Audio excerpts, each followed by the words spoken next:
Hey, what's up, YouTube? Welcome to Play It Painted Live, our Extra Life wrap up. We are just about done with our Extra Life event, so I'm just getting the feed set up. So if you guys will just bear with me for a moment, I go ahead and prep for a live feed here. There we go. Looks like we are live, and I'm going to have the chat window running while we continue to work on the last of the Extra Life models, which this is the, whoa, see, it's too close. We're too close tonight. I don't know. I need an aerial shot here. So I think I may go old school and stick us up through the lamp here. That might be the only way to go ahead and see what I'm painting tonight, because this is a larger model. So I think I'm going to do that. So bear with my fiddling with the camera here for a minute. Take it off the new stand that we've got, and we're going to get a little more of an aerial view of the desk, just like the old days. Hey, what's up, Lord Draconum? Thanks for tuning in. So here we go. So here's the progress we made today. I really didn't get a whole lot done today on this guy because I was spending a lot of time teaching painting and kind of administrating the raffles and that kind of thing. We'll get into that in a minute here, but yeah, so here's where we're at. You can see the white is just about done, but still have a lot to do on the NMM gold. And I'm also looking to add probably a third color to this, maybe a blue, like a real rich blue. To kind of, I'm just trying to figure out where that blue will go, because it looks like this guy's kind of, I don't know.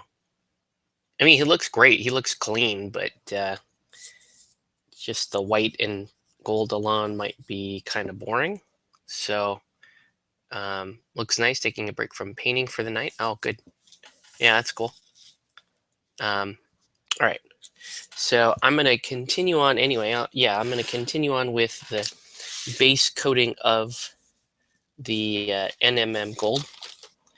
And in a minute here, we'll get into wrapping up the Extra Life event. I'm going to talk about what we did today. We'll talk about the prizes. I'll go ahead and announce the winners of the raffles, because I've got to open up that spreadsheet too. Speaking of which, let's just open that up behind these windows I have open. Where to go? Here we go. So I have a complete list of the winners and everything on here.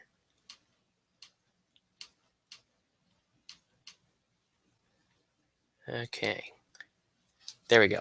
So there's got the list of the winners, and I'll go over those in a minute. Okay, so I guess for now I will, yeah, I'll get that started here. And right now we're just going to put down this heavy gold brown. Is this the right color? This heavy, yeah, heavy gold brown, or was it heavy ochre? I don't remember. I know. Very full day. A lot going on. But it's, you know, it was a great day overall. Had a lot of fun. You know, it felt a lot more relaxing today than I thought it would be. I thought it would be a little hectic today, but that's okay. I was actually pleasantly surprised with how relaxing the event was. I thought it would be a lot of scrambling around, you know, helping people out. The last paint day I had was pretty busy in terms of, you know, helping out new painters. Hey, what's up, Tori? So yeah, it was pretty busy. The last one was pretty busy running around helping new painters. This one was just kind of like, it's almost like just a bunch of my friends came over and we hung out and just did our thing like we would normally do. Um, and that's because we a lot of the people in attendance were just people I know, and people that wanted to be part of the event, that were excited to come and paint and play some games with us. Uh, and and some people, like I was saying, some people just came to hang out, and that was awesome too. What was that? Let's find out what that was. It was like a whole thing there. Eh, I don't think that was for me. Anyway, all right. So yeah, this year's Extra Life campaign was very different from last year's, although the results were very similar. Okay, so last year's campaign, had a lot of hype behind it. It had a lot more of presence. I think it was because it really was my first, that was my first year with Extra Life, and we were doing on this channel, we were doing weekly raffles of stuff to try to get people, to try to pull more people into donating. And I think that worked to some degree. I think that worked a little bit better than this year's. This year, we said we're gonna do all the raffles at the end. That way, no matter who donates, you have the uh, no matter who donates, you have the highest amount of, the highest likelihood of getting donors. And we thought that would work well. And it didn't work quite as well as we would had hoped, but that's okay. Yeah, don't worry about it, man. If you're not feeling well, don't sweat it. It's all good. Um, I'm just grateful for those of you who donated. Um, and so anyway, so yeah, this year was a little different. We got big individual donors this year. We had fewer donors this year than we had last year. But those who did give this year did it better, I guess. were I guess they were in on an individual scale. They were throwing down the bigger donations, the bigger individual donations this year than last year, and a great deal of it was online. I mean, we ended up at about the same spot that we did last year, just before the live event. Maybe actually we ended up being a little bit ahead um, from online donations going into today's live event than we did uh, last year. So things were looking pretty good. And then we were kind of expecting kind of a slow boil at the live event. That's usually what happens during the paint day. It's like paint day is like nothing's going on, and then you can paint and relax and whatever early on, and then right around 1 or 2, that's when then everybody shows up, and you're trying to help 10, 12 people at once. That's usually how paint day goes for me. Um, I end up having to, nothing, nothing, nothing, nothing, and then suddenly like everybody shows up, and you've got to help out a lot of people at the same time. But this year, it was a pretty quiet event. Like I said, most of the sponsor money came in from online, and just because the formal event is over, um, doesn't mean we've stopped taking donations. Obviously, you can continue to donate to Extra Life until the end of the year, but for purposes of our raffles and all that stuff, we're just doing until today. So I'm sorry if that did think that confused one of my donors. Wasn't sure when he can get his money in. And I told him, I was kind of relaxed about it. I was like, yeah, whenever you can, you can. Just be aware that the online raffles end at this time today. So we went ahead and finished the online raffles. But yeah, the painting part was all pretty much business as usual, right? I mean, Corey showed up. Uh, Corey and Damien and Gareth and the usual guys showed up. Um, and we hung out and painted. But it was all, for the most part, veteran guys. So I didn't need to do much on that front, which was pretty good. I was kind of surprised by that. Um, I did a little bit of an airbrush tutorial, which was cool because somebody wanted to learn airbrush, so I did that today. That was interesting. I'm used to doing, it was nice to be able to do that because usually I just keep going over the same basic techniques because there's always like somebody brand new. And I don't mind that. I don't mind brand new people learning to paint. In fact, that's really, really great when brand new people show up that want to learn how to paint. We did have a guy show up that was going to donate, and then he ran into some issues with trying to donate online, and that didn't work. And I think he just left, and I felt bad because I don't want to turn people away. I tried to help him out, but I guess he had issues with trying to donate there live. It's a logistical problem that I'm gonna have to figure out for next year, right? Oh boy, yeah. I don't know. Extra Life is fantastic. I really need to relax tomorrow and collect my thoughts and see if I'm gonna be doing this again next year because it's super fun.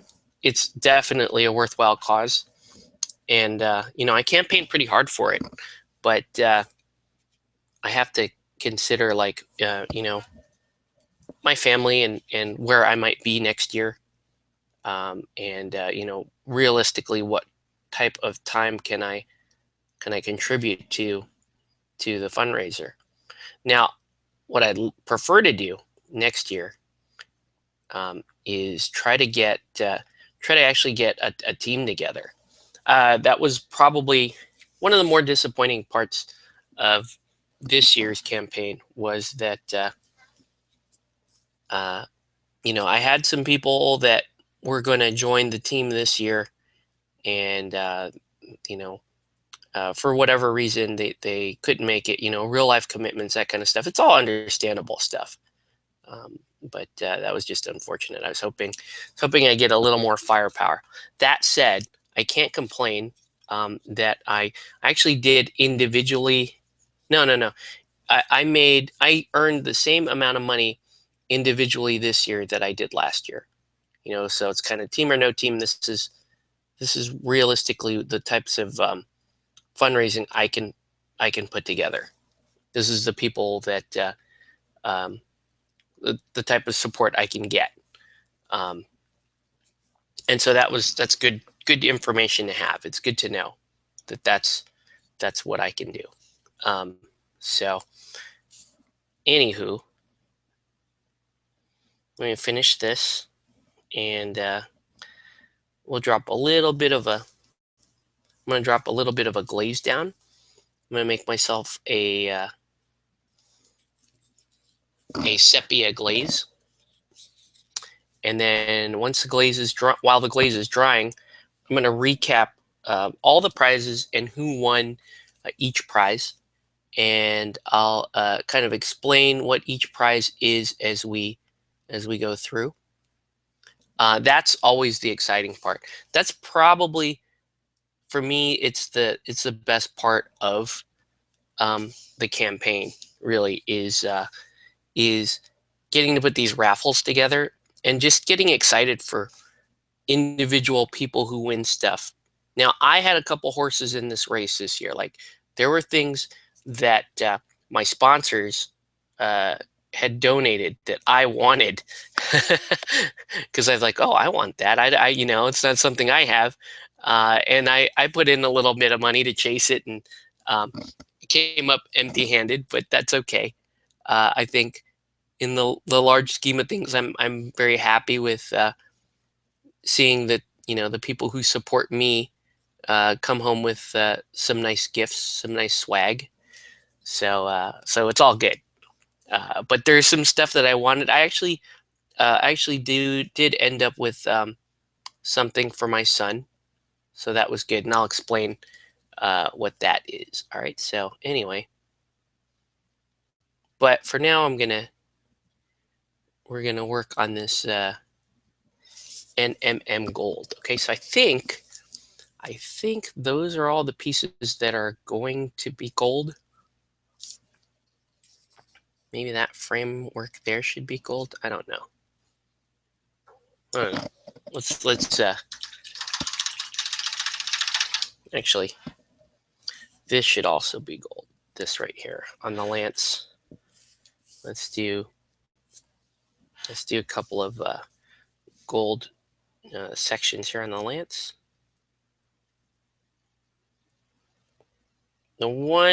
My one issue I'll have with this model is the lance is, as you can see, the lance is a little rubbery, and I'm not too keen on that. All right, and we're gonna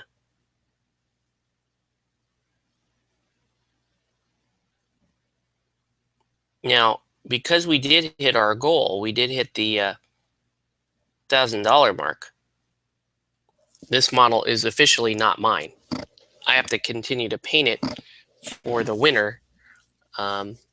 So what we did was after we hit the $1,000 mark, I did a special drawing, gave everyone who donated to the campaign got one entry into this special drawing, and went ahead and picked a winner from there.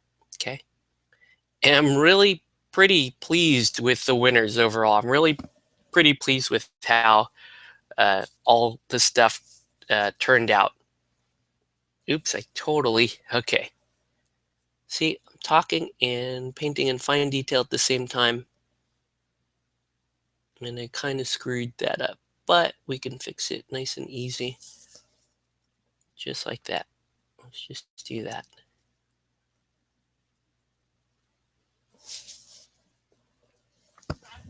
Model is a little gray, could use a little more white to it, but all right.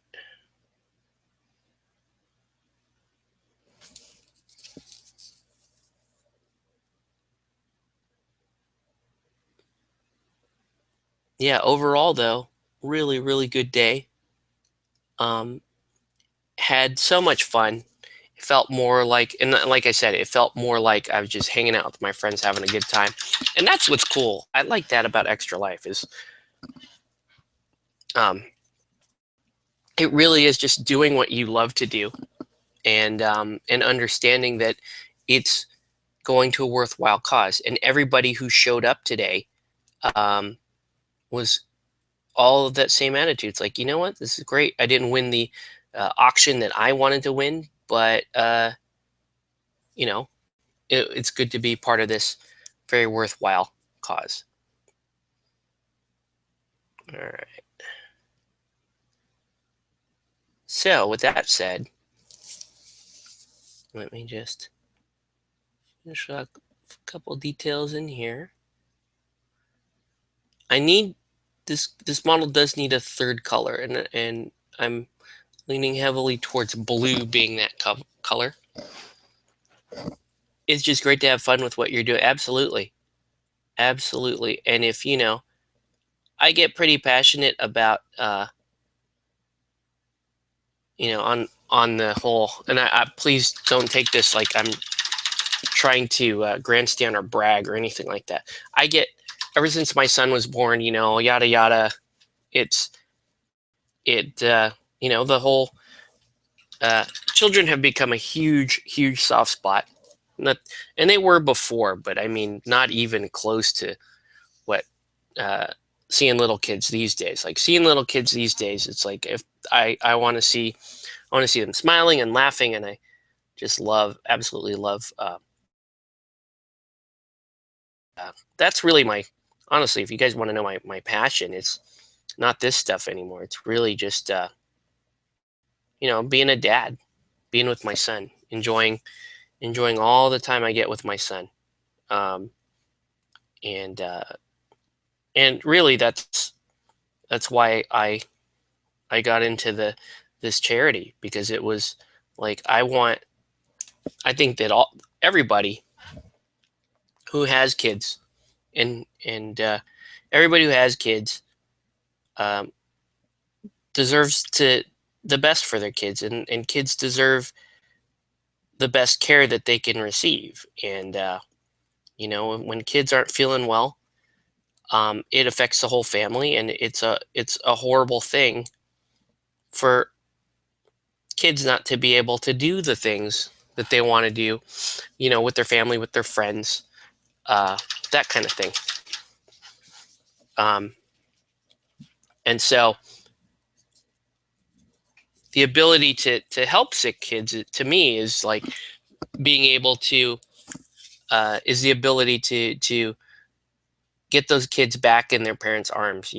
Get those kids back in their homes, let them play outside, let them just be little kids, because little kids having to deal um, with serious illness. Um, that's No little kid should have to deal with that. It's So anyway, I know I'm just getting a little like preachy or whatever, but I'm just explaining, like, this is why I'm part of this charity, why it means so much to me. Because yeah, when I had my son, it really hit home. It really meant a lot to me, like what I can do for kids. And obviously, this particular charity fit me to a T, because I'm a gamer and I love gaming. And to be able to do that and support kids and families at the same time, I mean, that's win-win. That's what I want to do. And I finally felt like, from somebody that I once prided myself as being, a leader in the gaming community. I once prided myself as being maybe not so much a leader, maybe more of an ambassador, more of a person that um, would get in and do the the grueling work of building community, building things from scratch. Um, this was kind of more important than that for me. This was everything that I love altogether, being part of this charity. So, okay, anyway, let's get to it. Let me start reading um, some of these names, and I am going to just, yeah, there we go. I am going to shrink this window over here, and that way we have kind of like 3 windows open. Okay.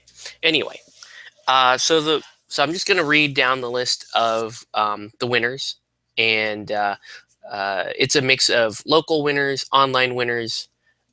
So anyway, starting with the Helldorado patch and tape. This was a promotional Helldorado item. The patches are fantastic. I wear them on my shirts all the time. One of my favorite parts of that Inferno Kickstarter was the fact that you get these little promo items like tape measures and patches. And I wanted tons and tons of patches. And Cypher was fantastic back in the day, and they helped me out getting these patches and tape. Okay, and that was won by our local buddy here, Damien.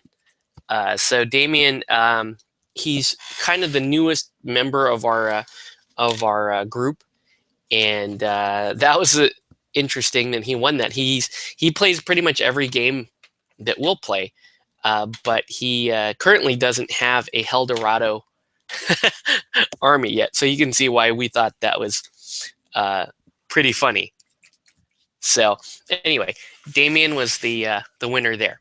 Okay, for the Relic Knight IU Beat limited edition miniature, these are very oh shoot, did that wrong. These are becoming more and more difficult to come across. IU Beat is a Radiant miniature for the Relic of Knights line. She's pretty cool, kind of like a rock star type character. And she's Radiant, so you can run her with Shattered Sword, Doctrine, or Cersei Speed Circuit.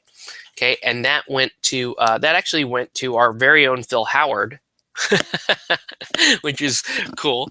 I don't think Phil was expecting to win anything. And it's the other ironic part of it is I don't believe Phil actually plays a Radiant cadre in Relic Knights, so pretty funny that he won that. So congratulations, Phil, for winning the Relic Knights IU Beat miniature. Okay, moving on to the board game Dead Man's Draw. Now, Dead Man's Draw is a limited edition board game it's actually for International Tabletop. Okay, so International Tabletop Day they have special games that they only give out during International Tabletop Day. Now, International Tabletop Day next year is, I believe it's going to be April 29th.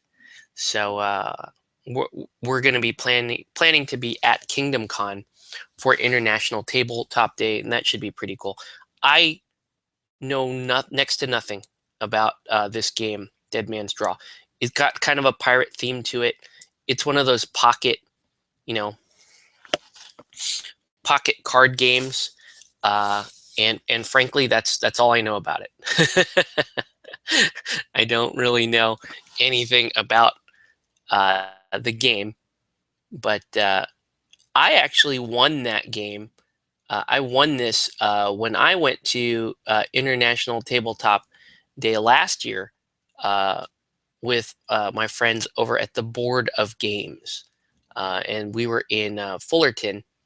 I ran some Forgotten King last year at one of their events and ended up winning a prize there. So that was cool. Okay, next up, the Dude, Little Urban Explorers. Okay, so this is the Big Lebowski miniature. It's a resin. It's actually like that Trollcast stuff from Impact Miniatures.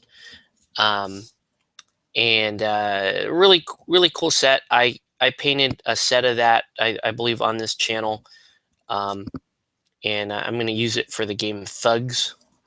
But, I had spare models for the Dude and decided to raffle off one of those. And that went to another local guy by the name of Anthony. So Anthony won. Anthony Flores won the Little Urban Achievers. Now, Anthony is local, but he's not that local. He accepted. He was supposed to be at the event today. I'm not really sure what happened with Anthony, but anyway, he did donate beforehand, so hence that. Damien, that was Eldorado. Yeah, Damien won the. Damien was at the Eldorado tournament that you were at, Tori. So he won the Eldorado patch and tape measure. But anyway, so Anthony Flores, you won the Little Urban Achievers. Congratulations. That should be. I'm gonna contact you for an address or some place to deliver the Dude. So well done on winning the Dude. Anyway, next up is the limited edition Saga Warlord. This is a promo miniature that Gripping Beast put out when they launched. I believe it was one of the expansions for Saga. I think it was the Raven's Call or whatever. Raven's Fury, I believe, was the one. It was one of their expansions, and they put out this limited edition Warlord. He's a 2-piece Warlord, and Gripping Beast sponsors Phil Howard, over at Play It Painted. He's my partner here over at Play It Painted for Saugust. And so usually the only way to get this miniature is to attend a Gripping Beast sponsored event like Saugust. So I auctioned that off, and that was actually one that Alex, the local guy, Alex was interested in for his Saga army. So he donated, trying to get that, that miniature, but that miniature ended up with Chris Brady. So Chris Brady, I'll be contacting you about that. Congratulations. Stay tuned, because if you're Chris Brady, stay tuned, because you actually won 2 things today. There's a couple of people that won 2 things, and they're both online donors. So pretty cool for these guys. All right. Next up, the Ogre Mini. This is from Parallax Miniatures. I did a video painting the Ogre Mini. It's a very, very fun miniature. It means a lot to me because, the miniature was commissioned by a friend of mine, Adam Rosenblum, who is trying to develop the Parallax game. That should be on Kickstarter in February of next year. It was on Kickstarter this year, didn't quite hit its goal. Adam's going to take it back to the drawing board and tweak things and try to make it a little bit more marketable. Saga is neat. I mean, yeah, Saga is awesome. Love Saga. I need to be playing more of it. So anyway, this Ogre miniature went to Daniel Walker. Daniel Walker is a local guy here to SoCal. I see him once in a while if I'm at the Monstore. I believe he's moving closer to the Pasadena area. So congratulations on the Ogre Mini, Daniel. I'll be contacting you about how to get this miniature over to you. Okay. Next up, the painted Frank Miller Batman. Uh-oh. I know. Tune in here, Lord Dracona. I know you were in this. You had a horse in this one. This was honestly one of the most hotly contested of the prizes. I was telling you back when you pledged, I was telling you, oh yeah, nobody's in for Batman. Nobody's chasing the Batman. By the time we got to the live event, there were people that were like, okay, I need to pad my Batman. I'm gonna hedge my Batman bet. And Corey, who's one of our local guys, is heavy into Batman. So he was like, he put an outrageous amount, and I mean an outrageous amount of money into Batman. Okay, so I'm like, oh man, so Lord Draconum is probably going to lose, and Corey's probably going to win this. All right, and it turns out the guy who only had, I think he only had 2 entries in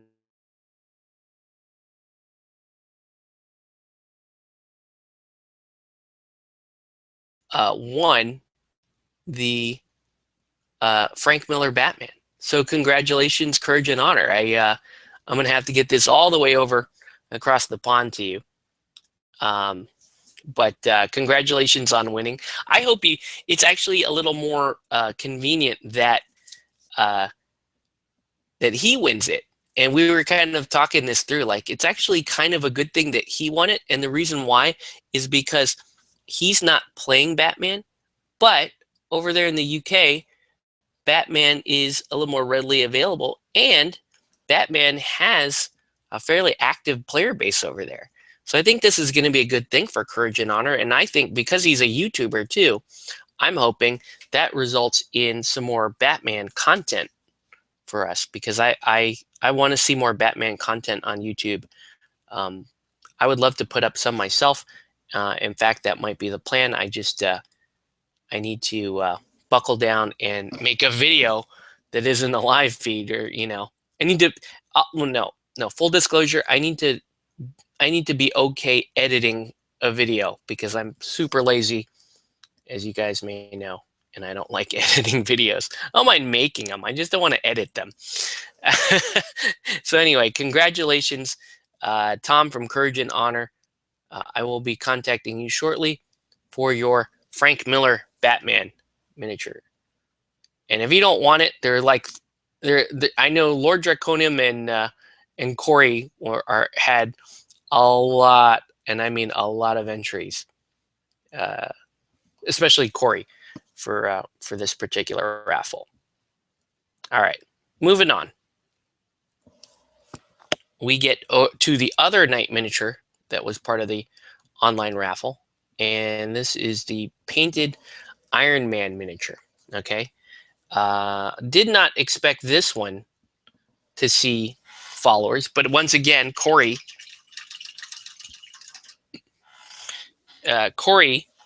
hot on the trail of Knight miniatures right now. He's really big on wanting to collect Knight miniatures. He pumped a lot of money into this particular race. That's cool that he won it. I agree with you as well. I would make videos, but I'm not comfortable with it. Yeah, I do hope that I think he will too. I think Courage and Honor, I think he totally will pick it up. Now that he has a painted Batman, I think he'll give it a shot. I mean, if somebody sent me, something from a miniatures game that looked really interesting and I knew there were players nearby and I knew I could get it at the shops, I would probably start it, Like if somebody sent me Guild Ball or something like that, and I don't play Guild Ball currently, but I have it, I have access to getting it and that kind of thing, I would probably get into it. Anyway, let's get going. So the painted Iron Man miniature with many, and I mean many horses in the race, it should come to no surprise that Corey ended up winning that auction. So I'm sorry, that raffle. So congrats, Corey.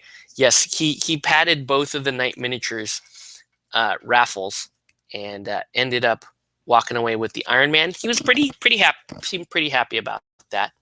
And so now he's was messaging me later, like, when is Knight Models going to come out with their Marvel game?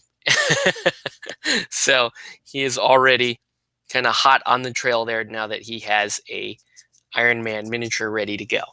All right, so now let's get down to Karate Fight Ninja All-Stars Edition. All right, so let's be honest here.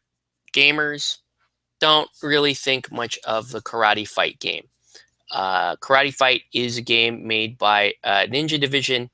It's a fairly simple shonen style card game. I almost call it more of like a parlor game or a party game because it's very, very light.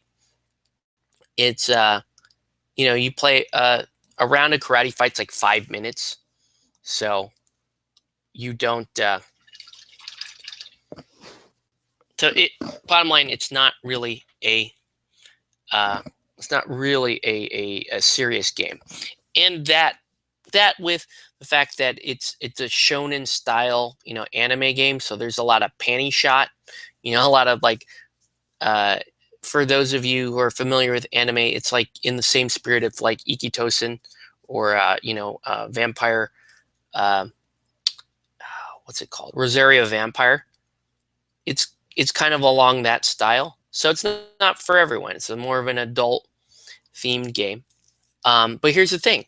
Ninja Division released the Ninja All-Stars edition of Karate Fight, and this is a much more family-friendly game. And because it's a simple game, you could have little kids playing Karate Fight with the little chibi ninja artwork, and they would love the mechanics too. It actually turns into a really fun, appealing family game when you go with the more family-friendly art, and that's what we're talking about here. So I really wanted this, so I put horses in this race. I was like, okay, I want Karate Fight. because I have 3 copies of Karate Fight. I do. I have 3 copies of Karate Fight because I've run Karate Fight tournaments before at conventions, and I've run lots and lots of demos of Karate Fight. But this was the one that I wanted. This one is much more mainstream, family friendly. This is much more along the lines of what I want to show people. Okay, did not win this one. Oh, also I should point out, Jose came in and was trolling me, so he decided to put some horses in on this race too, which was pretty funny. Again, that's part of the reason why I think the raffles are super funny, because people get really into it, and they start betting each other, they start trolling each other. I think it's fun. Hey, what's up, David? Anyway, so the winner of the Karate Fight Ninja All Stars was Chris Brady. So Chris won 2 things. Good day for Chris Brady. He won the Saga Warlord and he won the Karate Fight Ninja All Stars. And I will be totally honest with you guys. And I was like, man, Chris Brady doesn't know Karate Fight. Maybe I could just send him my current copy of Karate Fight and keep the family friendly one. But alas, I must be an honest man, and I will not do that. But yeah. Anyway, congratulations, Chris. Once again, I will be contacting you about trying to get you the 2 prizes that you've won. All right. Okay, next up is the plush Candy and Cola. Now, these are cool. Plush Candy and Cola. These are, a little stuffed animal Candy and Cola from Ninja Division. This stuff they usually only sell at conventions, and they're neat little collector's items and stuff. And when these came in the mail, I was like, oh, this would be great for my son. He'd probably really like this. Hey, what's up, David? So I was like, okay, that'd be good for my son. And these ended up going to Janelle Olsen. Okay. So who's Janelle Olsen? Well, funny that you ask, or not. Janelle Olsen is my mother-in-law. Okay, Janelle Olsen is grandma. And she donated to my Extra Life, which was really, really sweet of her. I know she doesn't understand a thing about my games or my hobby or anything like that, but she donated to my campaign because, she works with kids just like her daughter, and she has a soft spot for kids too. And so she donated, and I didn't pad her entry, actually. I just kind of entered it like a standard online donation. So she had tickets in most of the generic raffles, and she ended up winning this one, which actually couldn't have worked out better. So yes, I did lose the family-friendly Karate Fight that I wanted, but my son won the plush Candy and Cola. So that's gonna work. I don't know, I'm gonna tell her that she won and hope that's what she does.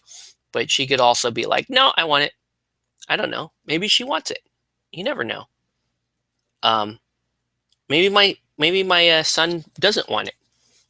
I mean, they're not dinosaurs, and that's all his rage these days. So maybe he doesn't want those. We'll have to see.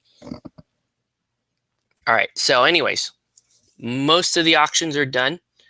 Let's keep moving down the line here. The next item up is the Malifaux Metal Carver. Okay, so little history on this model.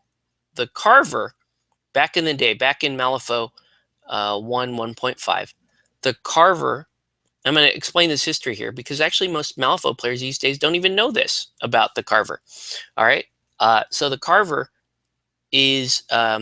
was a creature that was designed specifically for the 2011 Gen Con encounters for Malifaux. Okay, so it was a heavily themed encounter type event, and they invented this creature called the Carver. Okay, and the Carver was essentially just like a scarecrow type miniature jack-o'-lantern head, you know, kind of hung up, you know, the whole creepy living scarecrow thing. And they cast a handful, and I mean a handful, of metal miniatures, metal carver miniatures, right? And back in the day, in the 1.5, when everyone was in metal miniatures, everyone, and I mean everyone who collected Malifaux seriously, was like, when can I get a carver miniature? How can I get a carver miniature? It was such a big deal um, trying to get one. And yours truly kind of had an in with Wyrd. You know, I was running a lot of stuff with Wyrd. I had direct contact with the owners, Nathan and Eric. You know, invited them to Comic-Con one year, and they came out to Comic-Con and watched us teach Comic-Con how to play their game. So we were kind of in with them. And a friend of mine, who was like my partner in crime during the Malifaux days, he wanted a carver miniature. So he emailed them. He's like, "Hey guys, I'm doing Halloween encounters for Malifaux. Can we get the carver miniature?" And they said, "No, can't get the carver miniature. Nobody gets the carver," right? That was a big deal. When Wyrd went from metal to plastic, though, they held a tiny little quiet little sale. And on that sale, they put the carver miniature in. And I was like, and I wasn't even playing Malifaux anymore at the time. I was like, okay, I'm done with Malifaux, not playing it, not interested in Malifaux. But they put that back on the sale. I want to say this was 2013. Yeah, 2013. And I was all over it. I'm like, okay, I'll take that. I want the carver. I may not play Malifaux anymore, but that meant a lot to me. It meant a lot to get that miniature. And it was like, I was like bragging to people, like, yeah, I got a carver. And Malifaux players looked at me cross-eyed. They're like, "What's a carver?"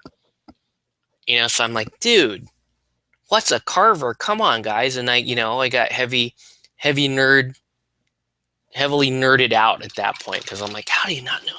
You guys call yourself Malifaux players? You know, that whole nerd elitism that I hate so much, I was guilty of. But anyway, so nowadays it doesn't mean anything, though, because they obviously they're in the second edition, and they now make a plastic carver.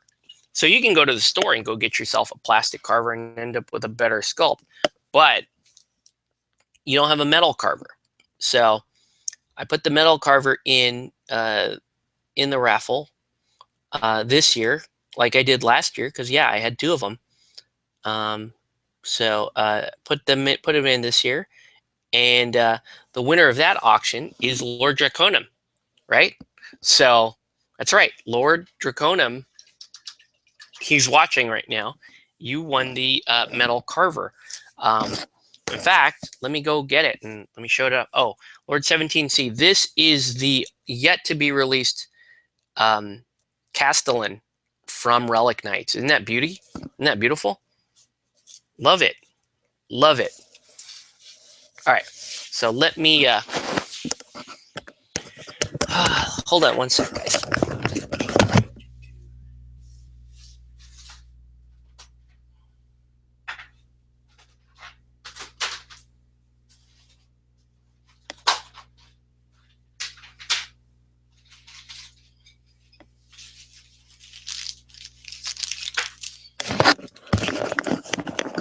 Okay, so I realize this is not going to be very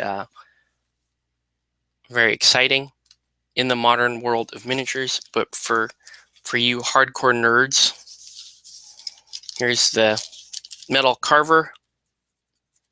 Thanks for drawing my name. Yeah, I just, would have been nice if I drew it for the auctions that you had padded up. All right, so here's the body. So again, it's all metal miniature. and he's a scarecrow miniature, so there's a leg and both arms that need to be attached. Well, really, I don't know. I think just a hand or something goes here. And then, here's the stake that he's on. There's all kinds of like heads and stuff. There's severed heads in here, which is cool. It's really neat, the detail in this. But bear in mind, this is an old, like, cast for 2011 miniature. So, it could use a little bit of love. 50 mil base. And then here's the bits for it. So you get, so here's you have a knife hand. So it's holding the knife kind of blade side down, and then you've got the other leg here. Then you've got, well, a little bit of flash on these. It's a little bit of cleanup needed. This is, I guess it comes with a little jack-o'-lantern. Now I'm wondering, are these just two different head styles? I don't know. I don't know exactly where does this go?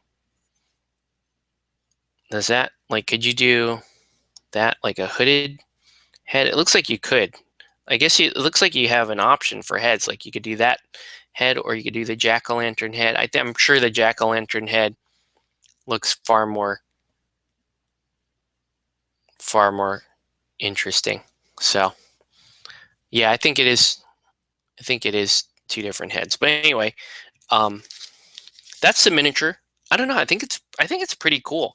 I mean, you could use it for a number of things. Obviously, you can use it for D&D. You can use it for Malifaux, because it now has stats. You'd have to get the stat card from somebody or something. Maybe they have it online. You can say, hey, I have a metal carver. People will go, what? A metal one?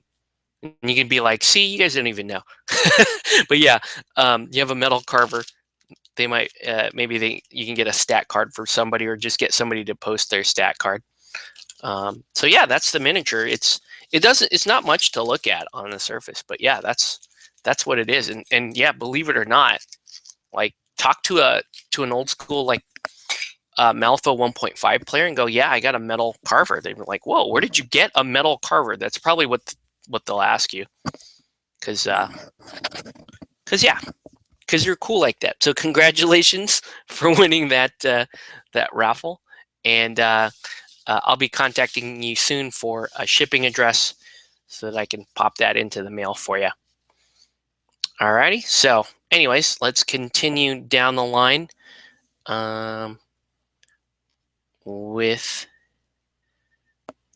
let's see, metal carver. Okay, so now we're going to do the Relic Knights Corsair, the painted starter. This was that set that I painted. It was one of the earliest things I painted for the Extra Life campaign this year, and for Spookytoberfest. And that's going to go to another local guy. That's going to go to Marty Tiglau. Marty is he's a good friend of mine. He couldn't make it to the event today. This is kind of the busy time of season for him. And Marty's a collector, though. He plays lots of board games, and he's like a big board game buff. And so, anytime there's a new board game out or something, these days I learn how to play the board games from Marty. But ironically, we met as I was teaching him another game. So he won the Relic Knights set. Marty does not currently play Relic Knights, but I think now I can have the ammunition to change that fact, right? I can now say, hey, now that you have a Relic Knights cadre, let's get together and play it. And I'm excited about that, because I am looking to play some more Relic Knights again. Now that I finally got my Gen Con order, why not? So congratulations to Marty, but stay on board, Marty. You are another double winner, which is good for you. So anyway, let's continue on down the line here. We're almost done with the prizes. We also had the Super Dungeon Explorer coin that I showed you guys. That was one of the stretch goals. And the coins are really cool. I showed them off on, I think, last night's feed. That's a really cool thing to get. Were these Relic Knights coins? That went to Daniel Walker again. So good job, Daniel Walker. And then and those two limited edition knights, those went to those PAX Knights, Wild Space Gabe and Codifier Brehi. Those went to my friend Kevin. So Kevin, I didn't even know Kevin would donate this year. I haven't heard from Kevin in a long time. Not a long time, but it's been a while since I heard from him. Yeah, so Kevin won those, which are great. I don't know if he still plays Relic Knights though. I'm gonna talk to him and see. Okay, do you want them, or should I re-roll the winner of that raffle? Because he may not want that. But I'll talk to Kevin and see what he wants to do there. Okay. And finally, the two big ticket items. The Painted Forgotten King. This one was obviously the hot ticket item of the whole thing. This is the one that, and I had 2 donors just go in $100 a pop and just say, you know what, put it all on this one raffle, because both people were watching me on YouTube and watching me paint it, and they got really excited about owning that. So we had some, in other words, we had some big fish in this particular running. We had some big fish in this draw. But here's the thing. The guy who won this was a guy who went in with a, not a reasonable sized donation, but he was present at the live event. And like I was saying, for present at the live event, it doubles your entries. He had a total of 4 entries in this race. But like I was saying, online, there's some guys that had 10, 20 entries on this race for Forgotten King. So I was sure it was going to go to one of those guys. Ended up going to the guy who showed up, who, was only just kind of thinking about going to the event a couple days ago. He shows up to the event. He wins the Relic Knights rulebook out of the gate, and we're like, oh man, he must have burned up all his good luck on the one rulebook, so his name probably won't show up again. So anyway, Albert once again, Albert Texan wins the Relic Knight. I mean, not the Relic Knights. He did win the Relic Knights rulebook, but he also won the Painted Forgotten King. So congratulations, Albert. He's the guy. I posted his photo already with the painted set on the SoCal Tabletop group. So that was awesome. Good job, Albert. And I was actually really shocked by that, because once again, he only had 2 entries. He only had 2 entries in that drawing, and pulled it off, which was awesome. And that was really exciting. He's always looking to paint stuff or learning. He wants to learn how to paint stuff, and now he has this full set that he can just open up and play anytime he wants. And it's just such a great feeling to see that it was great to see him win that live. That was just fantastic. The other thing, we had the 2 other live auctions. One was the paint rack, courtesy of Andia Laser Cutting. My friend Gabe put this together. Now this thing was awesome, and I wish I could have had it long enough to shoot a full video on it, because it's really neat. It's a standing paint rack that folds up and basically folds up and locks. So it's great to, you can transport your paints and your supplies and everything, and then you just pop it open, and what happens is it forms a rack, and it forms a paint area for you. and I just like lost my mind. That was just absolutely beautiful. All right, and so that was won by Alex Chmielewski. I don't know if I'm saying that right. Alex is funny. I only get to play with him once in a blue moon, and Alex is with the irony. He was the only guy there that didn't own any paints. We were teaching him how to paint, which was cool. Actually, Gareth was doing most of the teaching. I was doing a lot of priming and stuff. But he was teaching Alex how to paint. And Alex ended up winning the case, which was cool.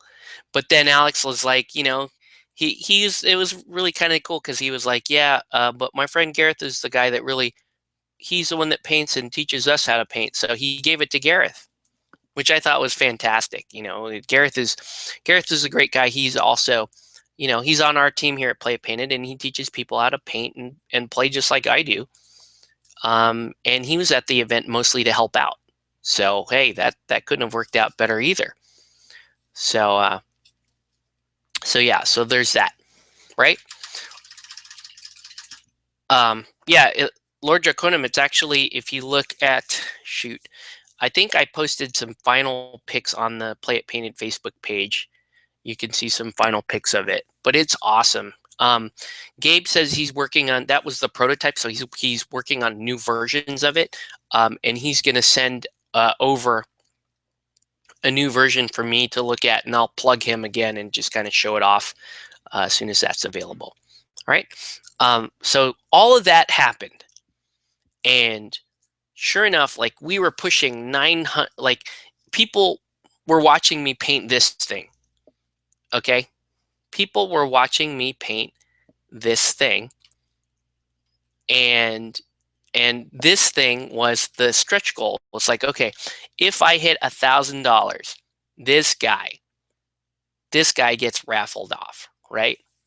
So we were at like 850, I think 8 something, top of the morning. Then the auction started to heat up during the day, or I'm sorry, the raffle started to heat up during the day.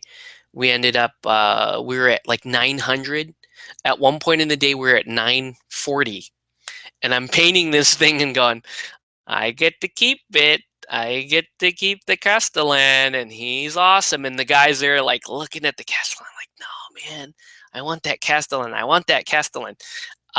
So the guys at the event kind of huddled up, and they're like, okay, here's what we're gonna do, and I'm gonna put us over the top, and I'm gonna make sure that we break 1,000. Sure enough, we break 1,000. Awesome, great.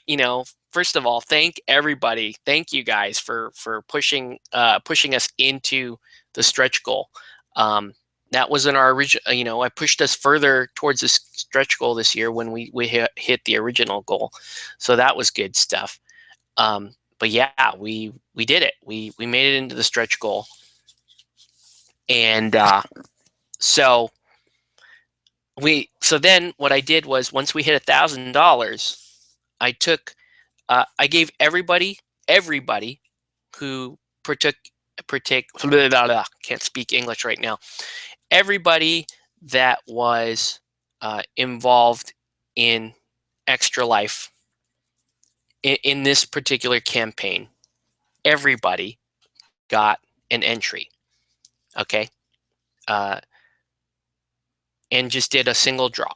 And the winner of this draw was, drumroll, was James Hackala. James Hackala, for those of you who don't know, is Wargamma, is Mr. Dandy. Okay, you guys that like the guys that keep up on this channel know that Mr. Dandy is a friend of mine, and he's pretty much a sponsor of this channel. Like he's the guy that makes those resin volcanoes and the bases and all that stuff that the Helldorado guys the Helldorado fans just go nuts over. Like I'll post this stuff online like, Octave, where'd you get that stuff? Where did you get that terrain? Where'd you get this? That's all from Wargamma, Mr. Dandy. And James is such a good guy. Like um, I didn't ask him to sponsor me. I actually just started plugging his stuff because, I'm a big fan of it. Um, but he took note of that. He noticed how, that I was regularly recommending his products to people and trying to get, every time he had new products, I would show them off on my channel, on my Facebook. I would run demos using his stuff, and we always got really positive reviews of that. And we got to the point where, I'm still ordering stuff from him, and he doesn't want to take my money anymore. He's like, you do so much promotion of my stuff. I should just be sending you stuff. And that's what he does now. Like he'll contact me and say, hey Octave, I have something cool I want you to look at, and he'll just send it over. And I still try to order from him, but he's like, a lot of times he'll just refund me my money. He he talked to my wife and told my wife at Comic-Con, like, please tell your husband that his money's no good with me. That's how cool Mr. Dandy is. That's how cool this guy is, right?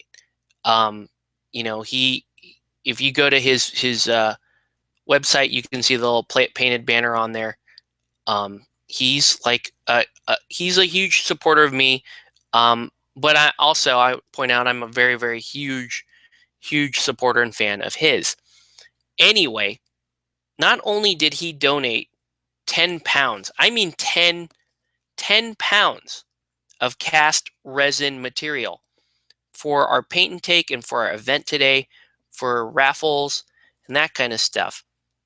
He also donated a lot of money. Like he donated a significant chunk of change to my Extra Life campaign. I was like, man, how much more of a humanitarian can this dude be? He's amazing.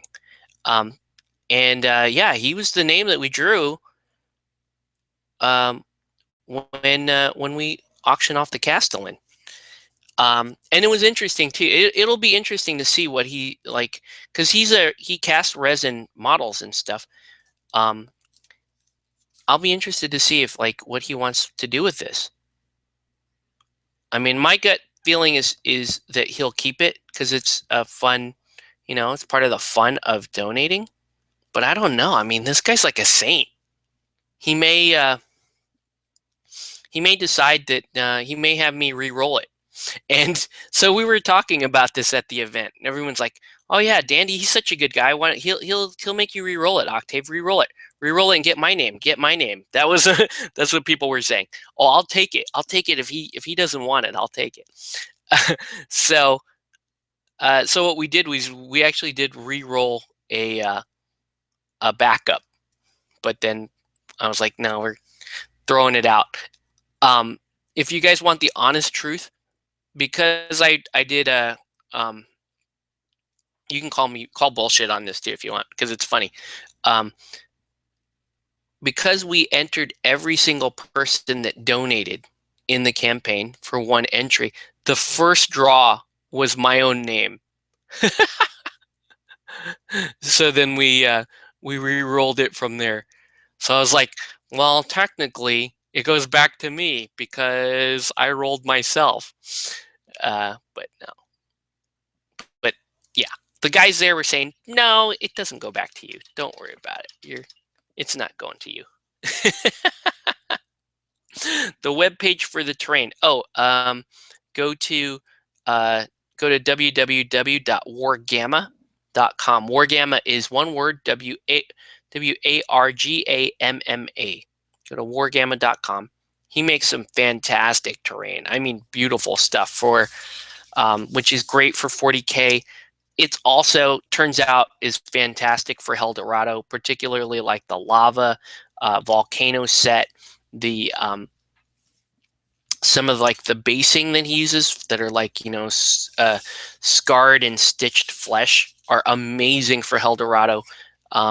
a lot of my Eldorado miniatures and my sets are all like Mr. Dandy stuff. That giant uh, like alien mouth that's coming out of the ground. That's a Wargamma piece. People go nuts when they see that stuff. His stuff is just brilliant. It really is. I cannot recommend it enough. And it's really, really good quality resin. So just bear that in mind. I mean, his stuff is I would easily put his stuff up there with the Secret Weapons, with the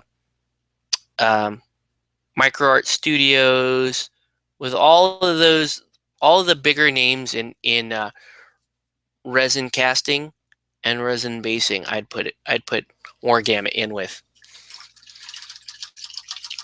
Highly recommend it. And like I said, James is probably the coolest person you'll ever meet in your entire life. He's probably one of the nicest people that exists on planet Earth. Okay, so just so you know, the guy is a total class act, and he's by far one of the best people I've ever had dealings with in my many years of working in the wargaming / miniature gaming industry. I can't really use the word working because I never did this stuff professionally, but you know what I mean. I work with manufacturers. I host public events. I show off products, that kind of stuff. So from that aspect, he's by far and away the best relationship I've had for this. So just take that all for what it's worth. So now I'm doing some antiquing on this non-metallic gold. I'm taking my time and I'm enjoying this model, honestly. Oh, and he's running a sale. Well, I should get in on that. I need stuff. I need more bases for Wargamma. I need to get in on that for sure. So anyway, that was those were the raffles for Extra Life. We also had a lot of fun too. So we painted for most of the day. Then we broke off and did some gaming.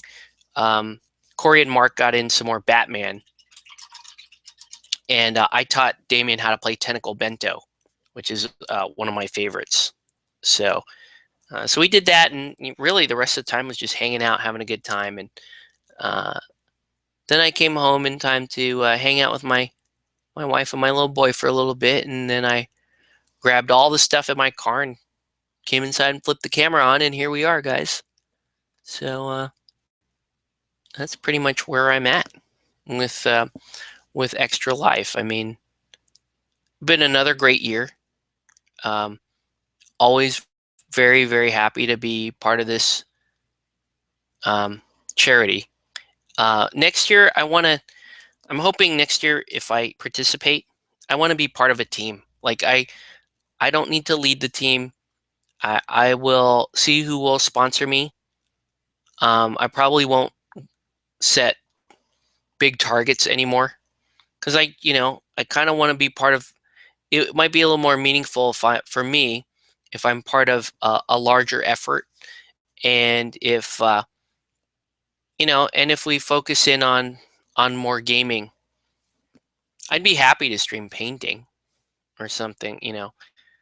That was the original plan, because when CQ was like, "Oh, we can't do your event," I was like, "Okay, well, I'll just stream painting at my channel for 24 hours." But imagine me trying to talk for 24 hours. I probably wouldn't, man. I'd probably have long breaks of just, all you'd see is the brush moving and you wouldn't hear anything going on in addition to that. But yeah. It's this year was great. I do really need to rethink, though, next year, how I can go about this. I mean, it was a great year. I'm super, super grateful for my sponsors, for my donors, and all that stuff. nothing there's nothing actually wrong with what happened this year.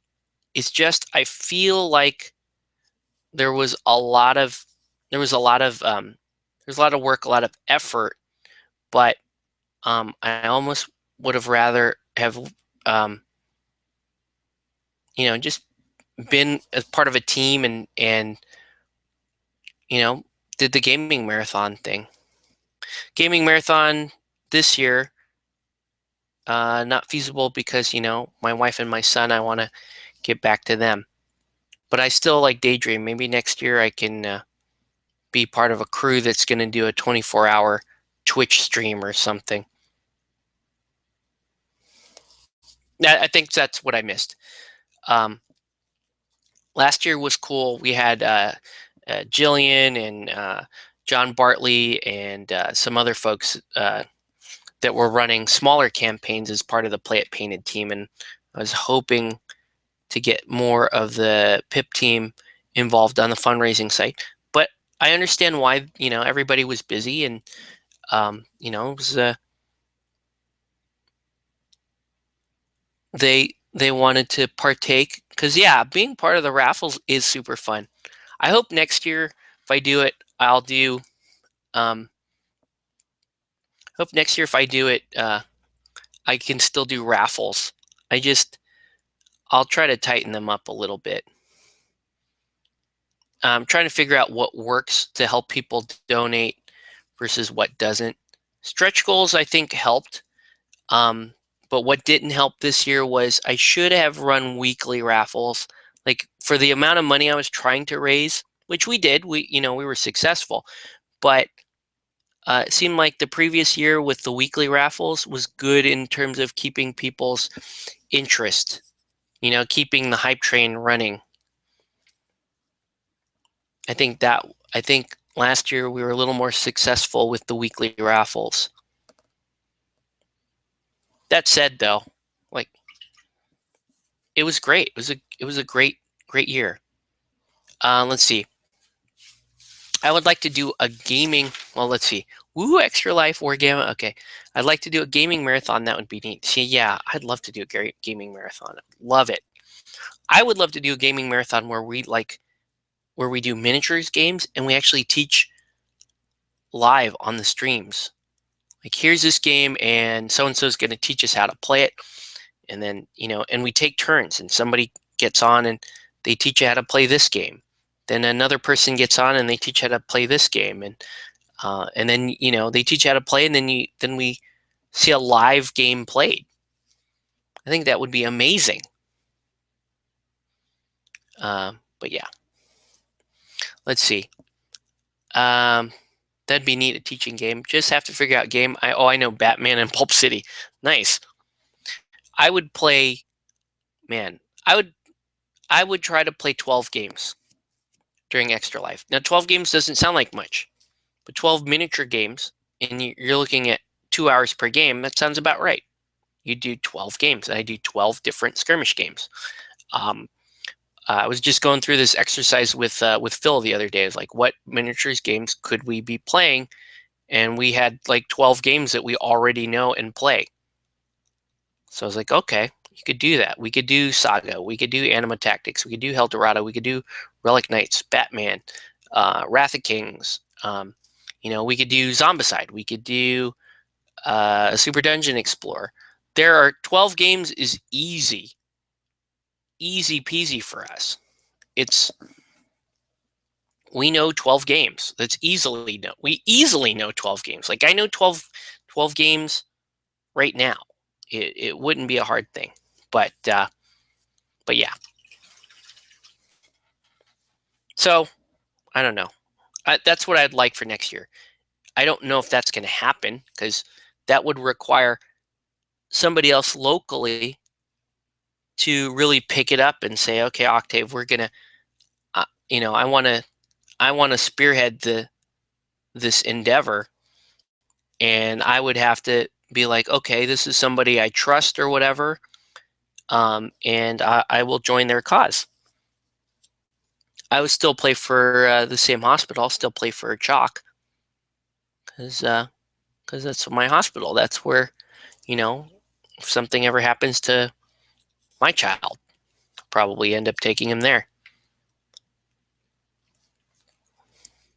So, and CHOC is a really reputable hospital. So, I know that my money is going to a really, really good place. I could do a Lord of the Rings as well. I know how to play War Machine. Yeah, see? I'd love to do that. And then, so we're just daydreaming here, but next year, if I could do that and then raffle off prizes in between the game and then go to the next game, I think that would be cool. If the prizes all lined up with the game, that would be amazing. And we would have a schedule, right? So that the people tuning into Twitch or YouTube, as the case may be, they could tune in whenever the games that they were interested in were going to be streaming. Like, Lord Draconum is going to be teaching Batman from this hour to this hour. And at the end of the hour, or at the end of the 2 hours, he's going to raffle off this knight model. I think that'd be fantastic. Oh, Arena Rex. Oh, man. Yeah, I got to get... Let me show you this, David O'Connell. I don't know. Did you go in? Did you get that new Medusa miniature? She's on the queue here. She's a lower priority miniature for me, but just beautiful. Beautiful miniature. Medusa from Arena Rex. I gotta find some time to paint. Gotta find some time to paint that stuff. Speaking of which, what's coming up next for me? So next week, I'm gonna hop into a more like a commission for the game Wild in the Streets. So I think on the live feed I was showing off some of the sculpts. So Live in the Streets is coming up in the meet. Also, all during next week, you can expect to see me painting more of the Resin Relic Knight stuff that I got, and also some Batman stuff. Because I still have Adam West Batman. I still have some other stuff that like the Wonder Woman mini and all that stuff. I'm gonna paint that, throw it up on eBay, and see if there's any interest in it. Because I'd be curious to know if people want to buy, like collectors or whatever, would be interested in buying some Knight miniatures. I don't think the gamers will be, because Knight miniatures unassembled and unbuilt, unpainted are more than most miniature gamers want to spend on individual models to begin with. But I think like there may be some comic book collectors and that kind of stuff. Let's see. It would be a rarity, not yet, still well behind. So David, did you get the Medusa miniature? Because it's a beautiful mini, absolutely gorgeous. Hope you got it, because it's awesome. All right, so the gold is coming along. We got a little bit of time while that gold is drying to put down a third color. I think it should be blue. What do you guys think? Think it should be blue? Wonder Woman will end up in the DC Supers game, I hear. I'm sure she will. If they do a Supers game, for sure she will. Oh, shoot. I totally forgot. I have to do...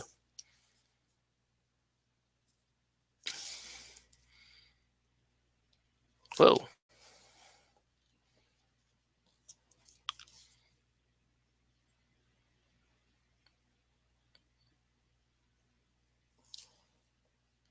Yeah. But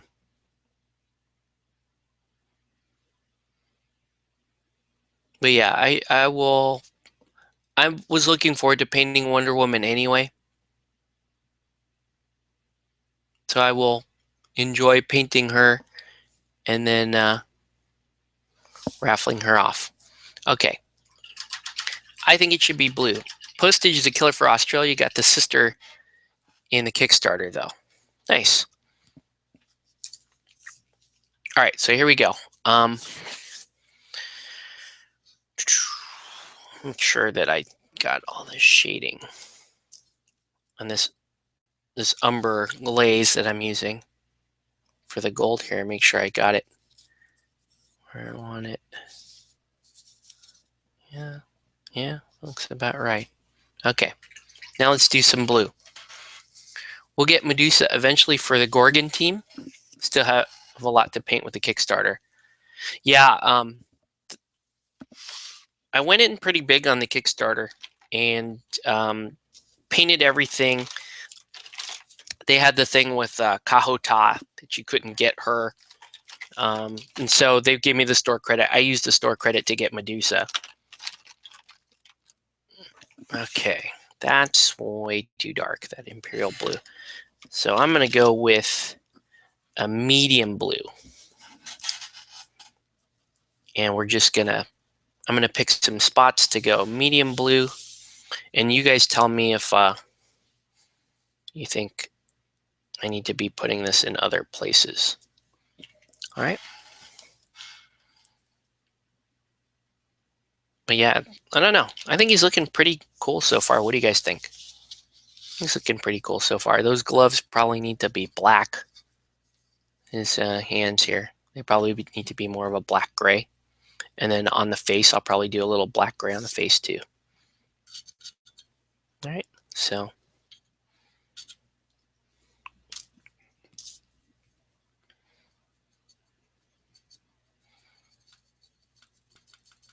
All right. Would it be good on the shield? Absolutely, yeah. See how the shield has these parts sectioned off too? I guess the question for me is, should I do the blue around the outside part of the shield, or should it be on the inside? I'm trying to visualize both scenarios, and I'm thinking the inside probably better. I'm thinking this inside here around the coat of arms probably be better. So I think that's the way I'm going to go, because the outside has the nice, like,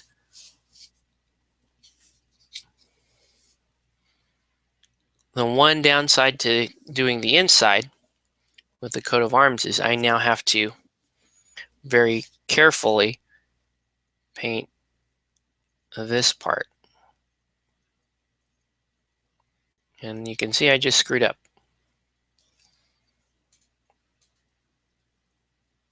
So I'm going to have to touch up the coat of arms. Not the end of the world. It's just paint, but just annoying.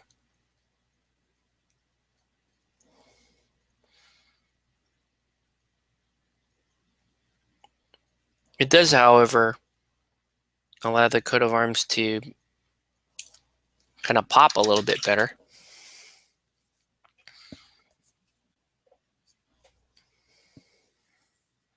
Would the gloves look good as sort of a metallic color? The inside would work, just my opinion. Yeah, I'm going to do, the gloves are going to be kind of like a, they're going to be a black gray, so they're going to be kind of a steel color. So hopefully that should look pretty good.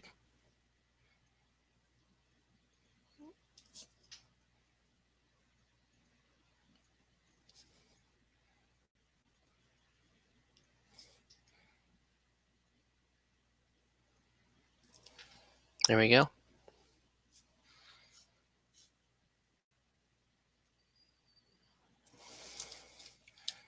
Okie doke. Now I'm going to cut around the coat of arms.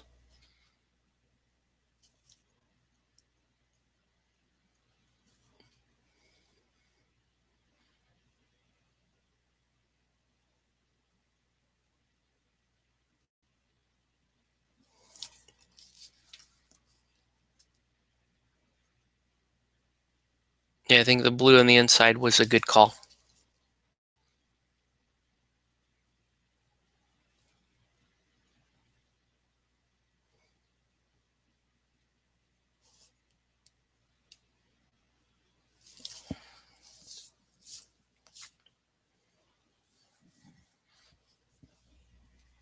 So yeah. Anyway, that was my extra life. Let me know in the comments or anything if you guys have participated in anything like that, or if you guys do any kind of charity work. I try to do at least one charity thing per year, and it's turning out that Extra Life will kind of be my perennial charity. But we'll see. I don't know. I mean, it's just that was the end of my. That marks the end of my my public things for this year for gaming. And now I have to kind of take some stock and figure out what can I realistically commit to for next year. Ever since I started really doing this, my time is is dwindling further and further down. I need more time with family and that whole thing. So that's, I have to consider what conventions and live events are critical for me. Paint Day at Comic Quest is a good little franchise that I've got going, and I enjoy that style of event.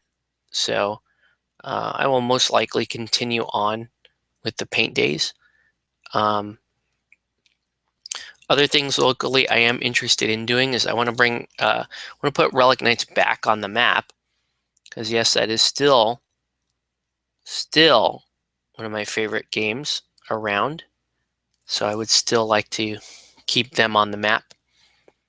Eastside, what's up, Greenleaf? What's up, Adam? Thanks for tuning in. So yeah, I'd like to continue doing paint days. The local cons are going to be interesting. I don't know how many quote unquote regular gaming cons I will do.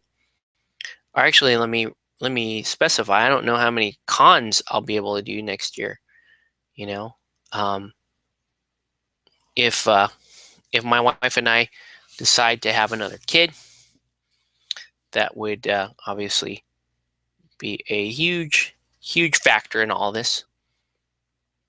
Because a pregnant lady chasing after a toddler, probably not the nicest thing I could be doing to my wife. All right. So anyway, let's continue with the blue. I'm going to do a blue stripe right across the top of the head here.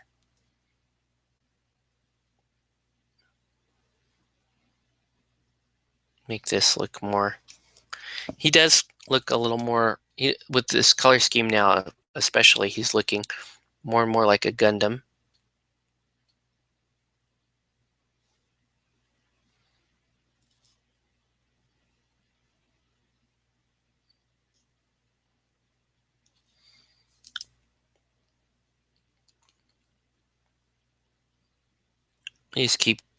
I'm just so impressed with the quality of the new Relic Knight stuff. It is really good.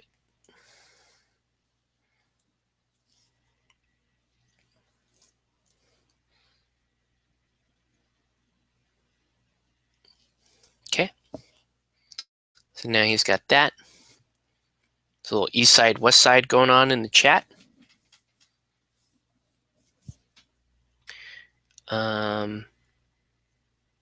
I don't want to do too much blue on this miniature, though. I want to do enough blue to kind of keep it interesting, but I don't want to do too much blue.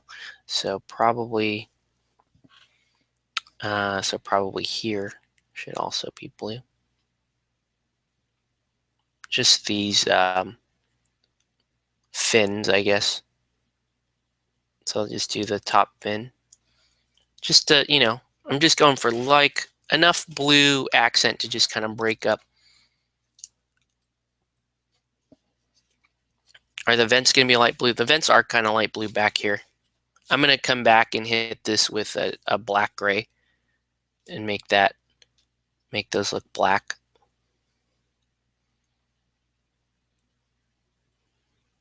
I don't know. Let's just look for more spots where I can add enough blue.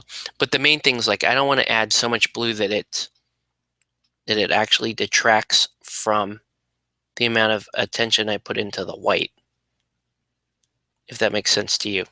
Like, I don't want to take away too much of the blending that I've done to get to the white. I do want enough on here, though, to make it look nice and clean.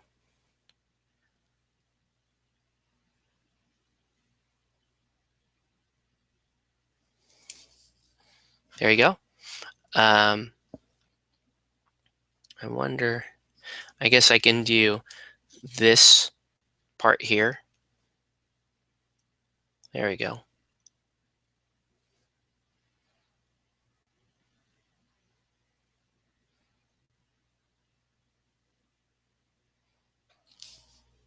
That looks right.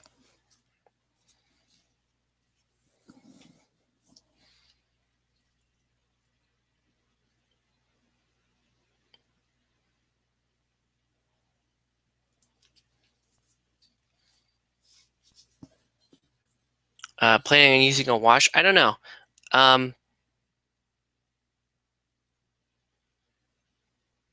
It depends on if I from this base blue, if I want to go lighter or darker. You know, if I want to go for more of a midnight blue, then I'll wash this blue. So, but it's cool because the way I paint, I don't really have to decide so much. I would, because I'll just do what I normally do. Like, I'll highlight this blue up a little bit, and then if it's too high, if it looks too, if the miniature looks too washed out because I went too high on the blue, then I can wash the whole thing. That doesn't really make sense verbally, does it? If the miniature looks too washed out, I will add a wash. But you're going to add the wash to intensify the blue. And when you say something's washed out, it means that the color has been desaturated. Whereas washing or inking is saturating the color.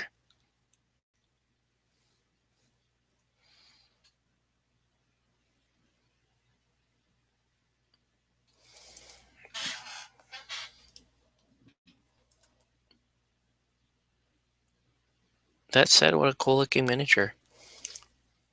Seriously, Castellan is awesome.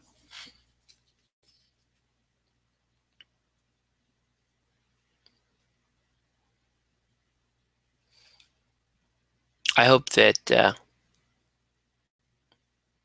Mr. Dandy will give this guy a nice home.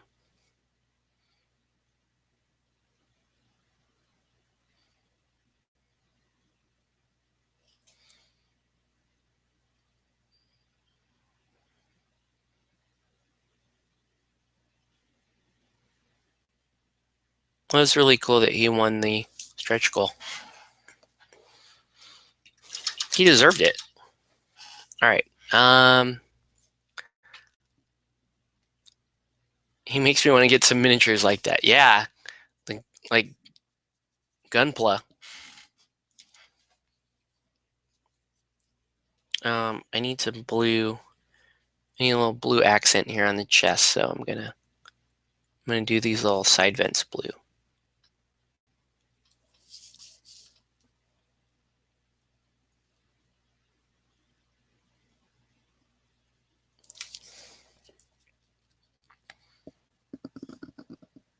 Can these run this way?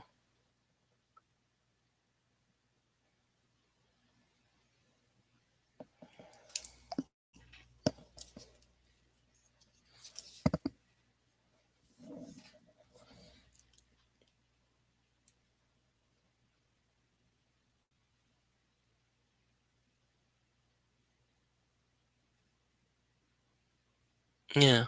Curious to see what Mr. Dandy will do with this. I'm actually gonna fill out.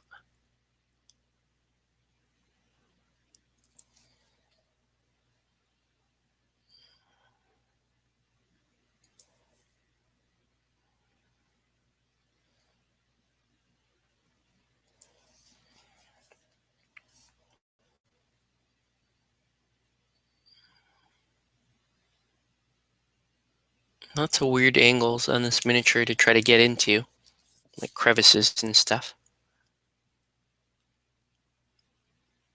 All right, so probably the side plates on the thigh pad should also be blue. And let's see, what else can be blue here? Oh, the wraparounds on the gauntlet can be blue.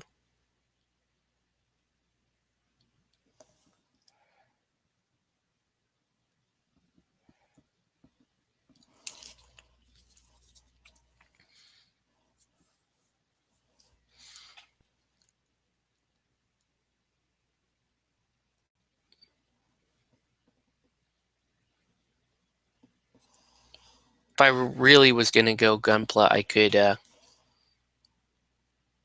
paint also a little bit of red on the miniature. I probably won't. I like him just these 3 colors. Pretty happy with that.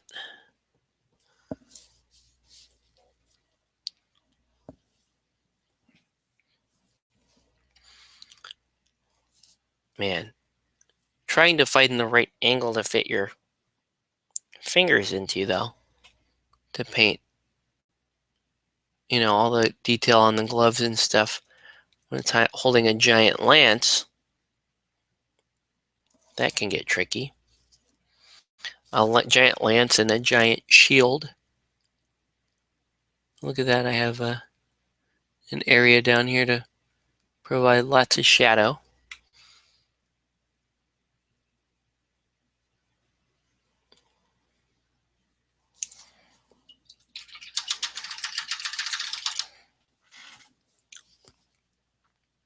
Yeah, liking him a lot so far.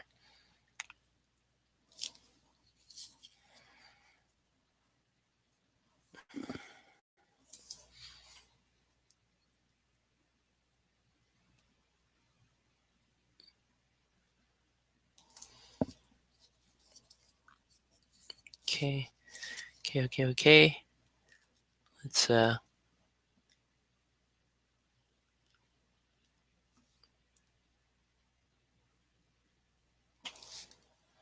just tell me, you guys can tell me when there's too much blue on the miniature that's throwing off the look.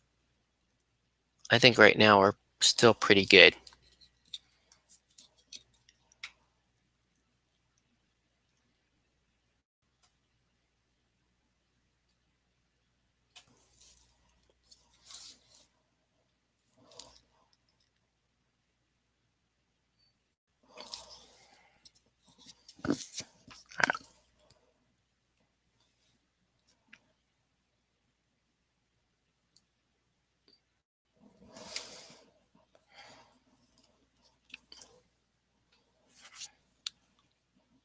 Pretty good.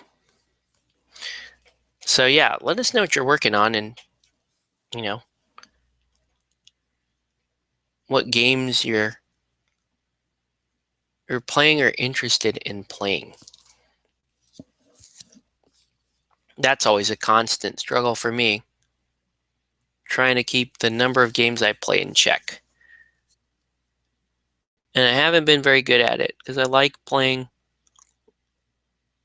a lot of different games, and I can be super lenient on mechanics as long as they got that theme down.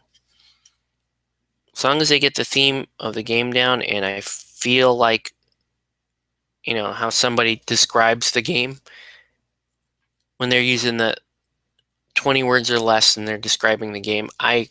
One of my goals is to feel like I'm experiencing what somebody would be describing if they were teaching somebody about the setting of the game, right? So Relic Knights, you know, I want to feel that anime style feel to it. I want to be able to go really fast, and I want to be able to shoot high energy and all that stuff that you see in anime. That's what I want. And I think for the most part, Arcade knows how to deliver that.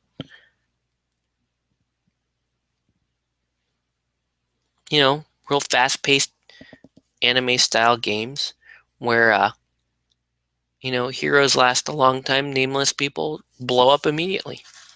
That's anime for you.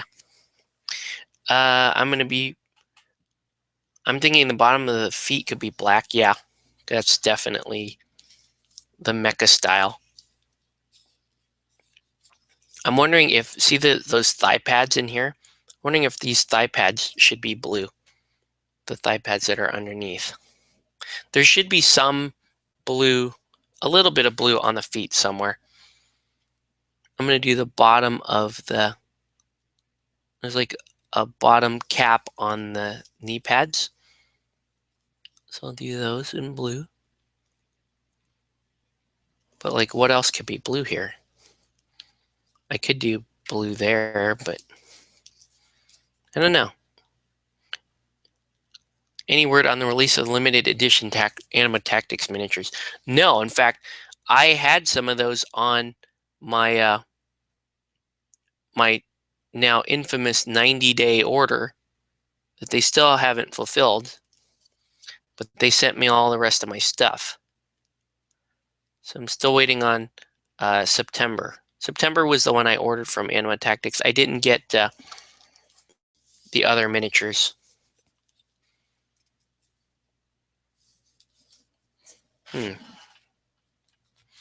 So what do you think? It's looking pretty good, right? Yeah. I don't know that I want to do too much more blue than that. I think I'm pretty well good where that is. I might do, maybe I'll do blue drums. Sure. Maybe I'll do blue drums on the thrusters. Or should, maybe, oh yeah. Maybe this should be blue. This part there. What do you think? Or is that too much blue?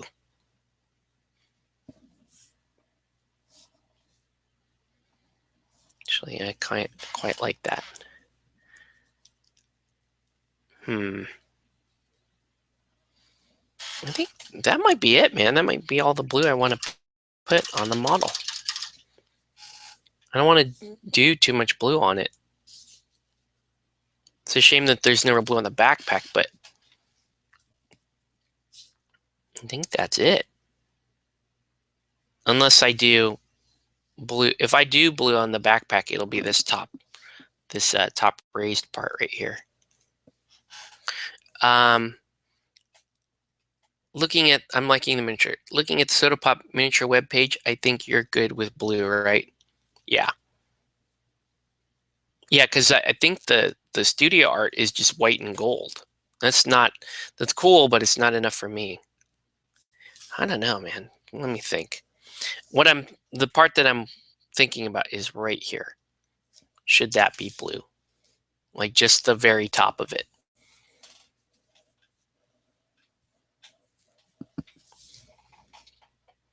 I think it would give the model a little more continuity if I do that. Let's do it. Let's just do it. I just hope I don't regret it. Yeah, let's just do this.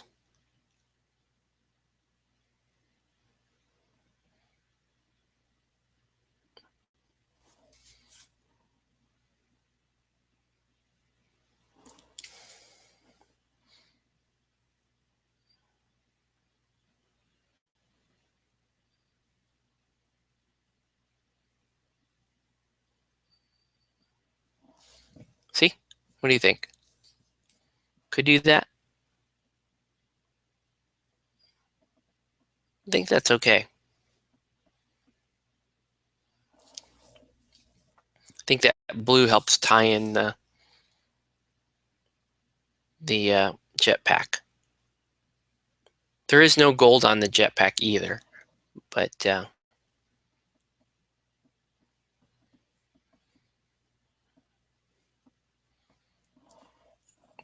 I could do those two little side thrusters gold.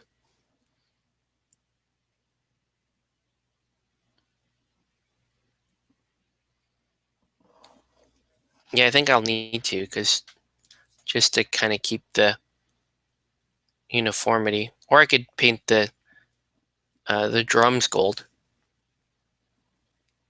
The drums on those these oops, wrong side. These right here. Could paint those gold.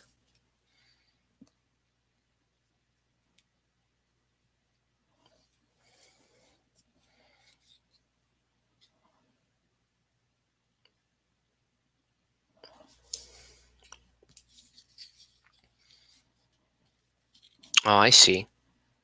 This is also blue then. The way that wraps around. Gold or black?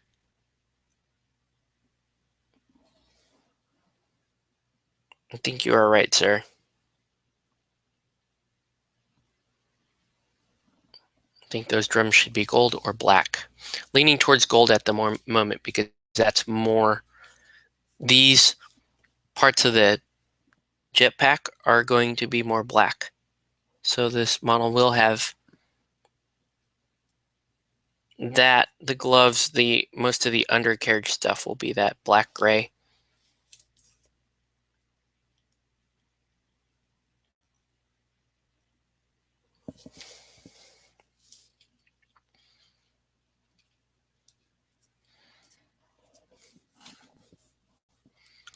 Having a lot of. Oh, this model is really pretty dang awesome.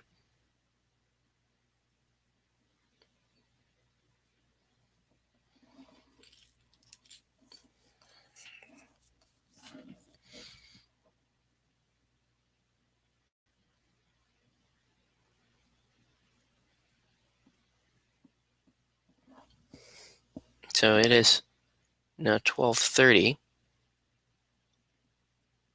I think I'm going to just paint for a little while longer.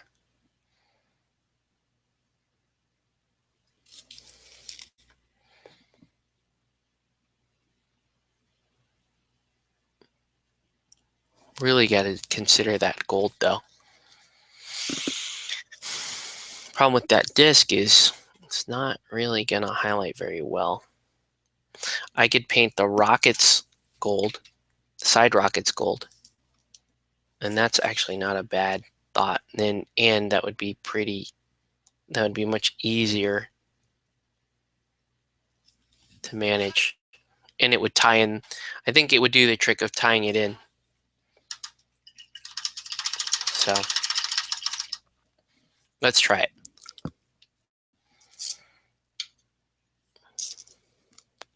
So just the rockets right here, these side rockets.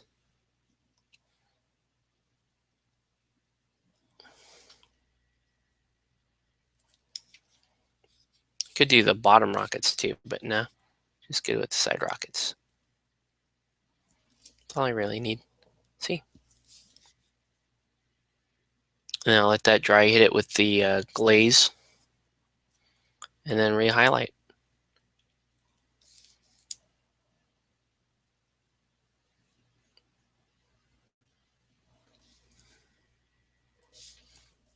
There you go.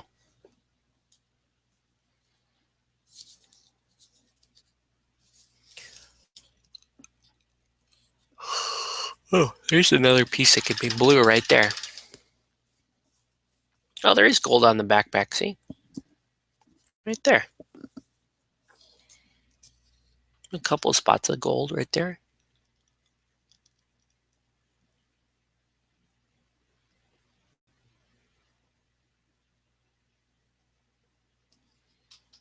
Yeah.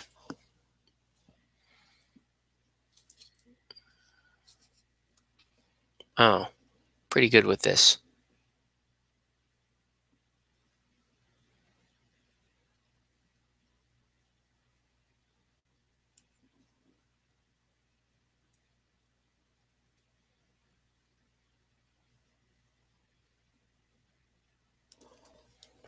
There you go. And yeah. All right. Let's go with our I guess what I can do is I'm going to go black. I'll go black or gray black right there. Oh, I should probably hit the front of the shoes. Front of the boots blue too.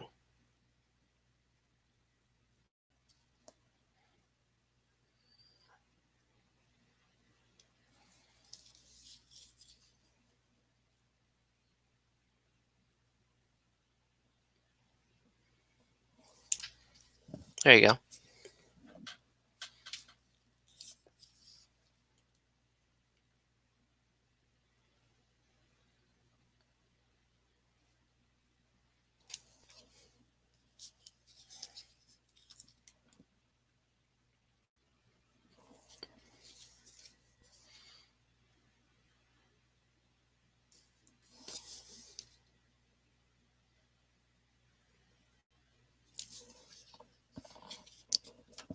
I'd like to see how the Castellan plays. Thanks. Thanks for the compliment. Okay. So I'll come back and highlight that blue in a minute, but let's continue with the color blocking, and let's do black gray. Okay, so the parts that are going to be black gray.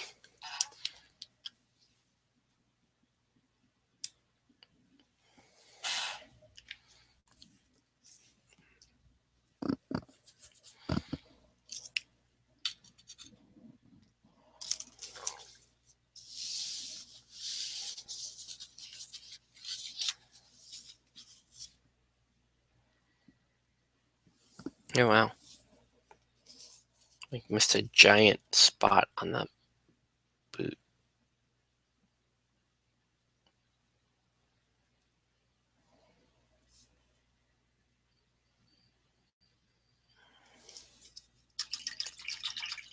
All right, time for black gray.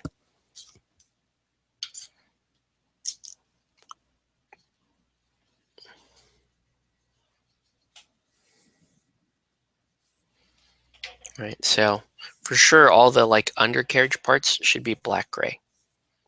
So this part right here.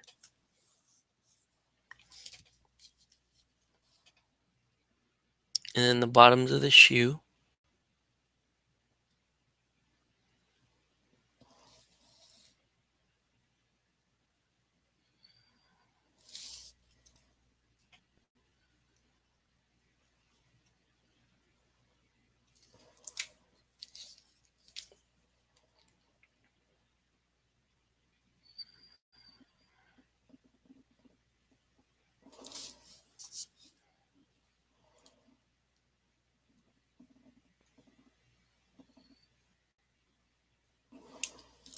It's really sad that when I do stuff like this and it gets real quiet, I can hear the children's songs from my son's show ringing through my brain.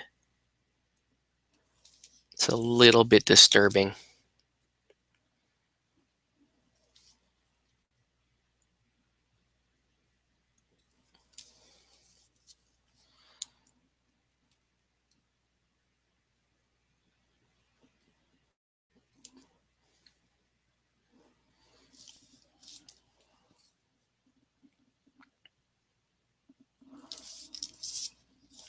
Maybe does the whole shoe need to be black? I think it might be. Unless I actually either has to be black or I need to come in and hit it with a really uh, really strong amount of white.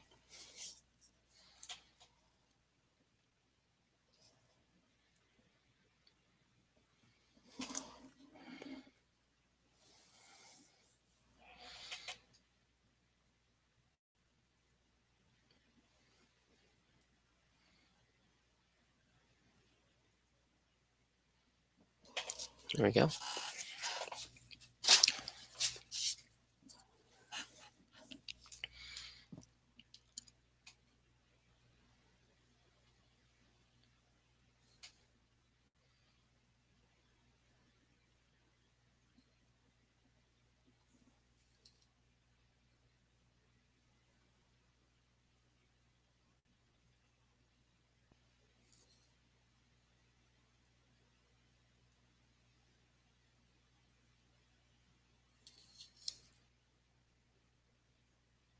go.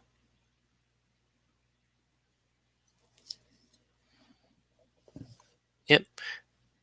Easy. Sorry I missed the deadline, homie. Next one, promise I will jump. Yeah, don't worry about it. I mean, the you missed the official event deadline, but to be honest with you, the campaigns are still valid through the end of the year. So if you really want to, you can still donate. And that's great. That's awesome. I was just a little bummed that you missed the raffle fun, because that's a lot. That's part of the fun of donating to me is you get in on these little fun raffles. So, but yeah, thanks for tuning in. This must be really, really early in the morning for you, huh?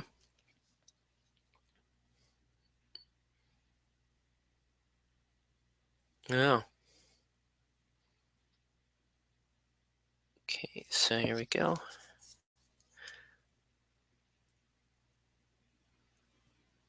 Just putting the black gray in the crevices for now.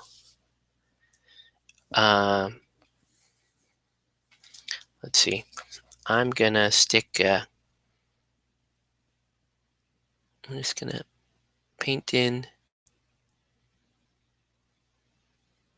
some black here on the face.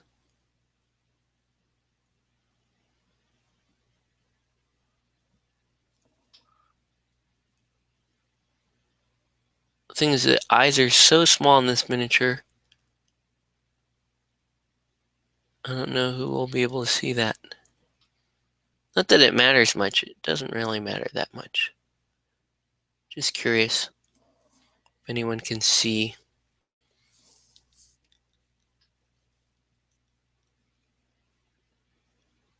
See the eyes there. There we go. All right.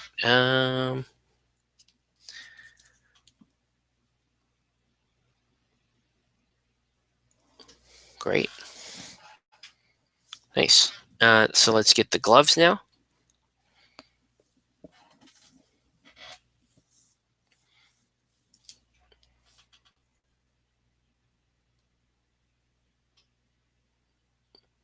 See if I can just do this without ruining the leg. I don't think I can get it. Nope. Not without having to touch up the leg. And there we go. Okay. So now the gloves, and then we're at least done color blocking. I still need to go through and highlight everything, but the basic colors for everything are down.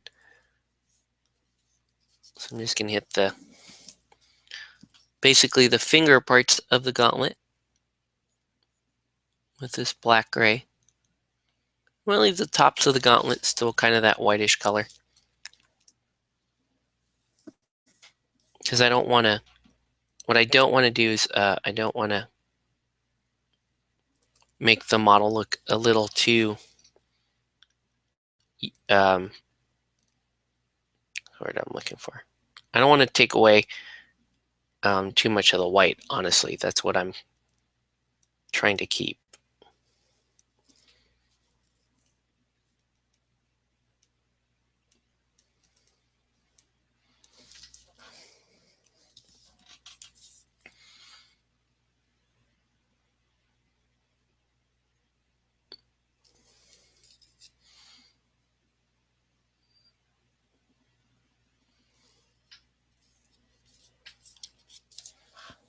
So there we go.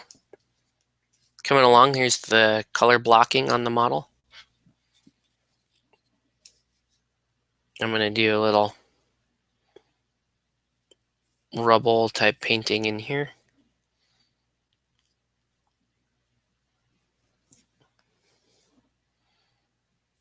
So I guess this is like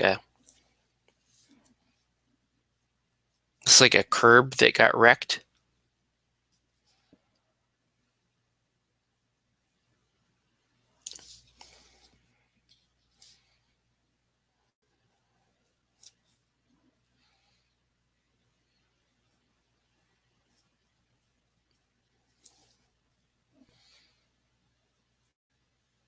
for sure going to post painted pictures, fully painted pictures of this miniature.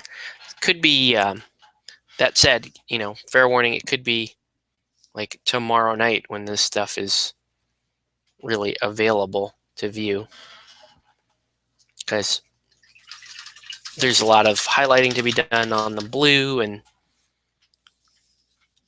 all right, let's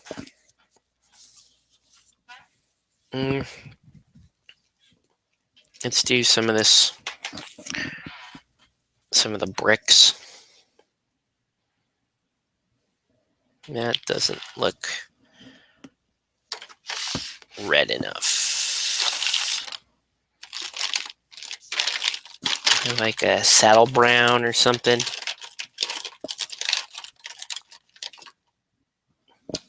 Saddle brown will work.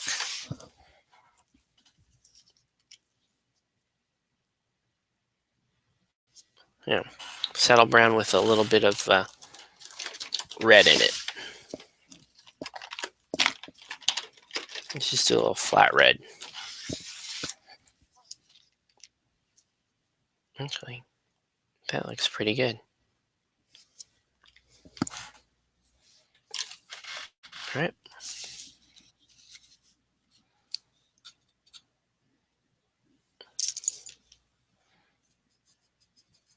Here we go.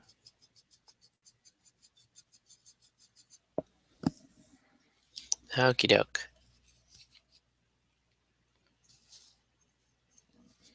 So for now, I'm just going to hit this with a quick red base coat on the brick.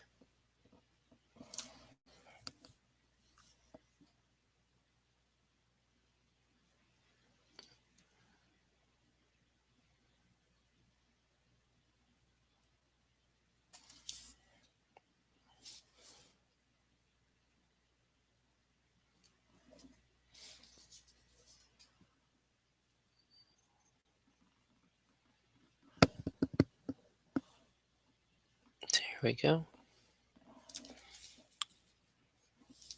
Not too bad. And just paint up more of this brick.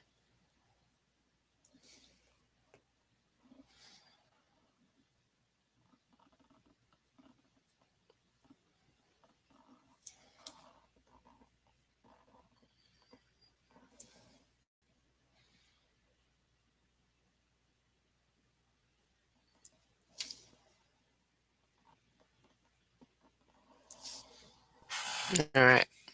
Some nice models in the Morellic Knight line I can paint after I'm done painting all my other stuff. All right. So yeah, that's what we're gonna do tonight. It's getting pretty late. Well, I guess I could really quickly, since I've got the colors out, I could give the I could give the blue a little bit of a highlight. I was told you're supposed to add orange to blue when you're thinning it. I mean, when you're mixing it up. I'm gonna try it. If this doesn't mix into a good color, I'm just gonna go to bed. That's the plan.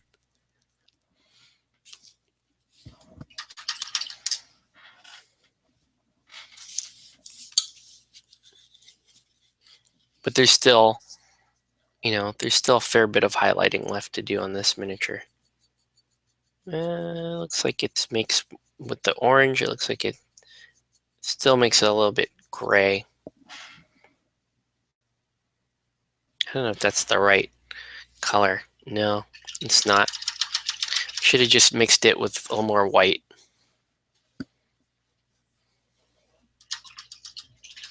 Yeah, so, okay. Yeah, I'll take care of that tomorrow. Let's just do it. Let's just do it. We're up. Where's that? Problem is, yeah, I'm going to do the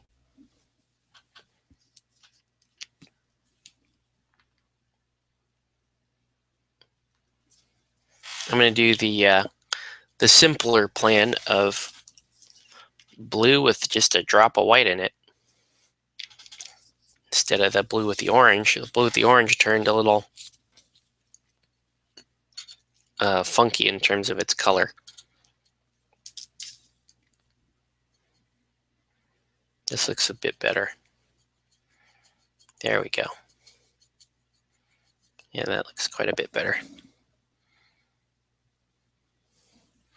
Then I can hit it with a final, like a white highlight, a more white highlight. This is going to go pretty quick. I'm just going to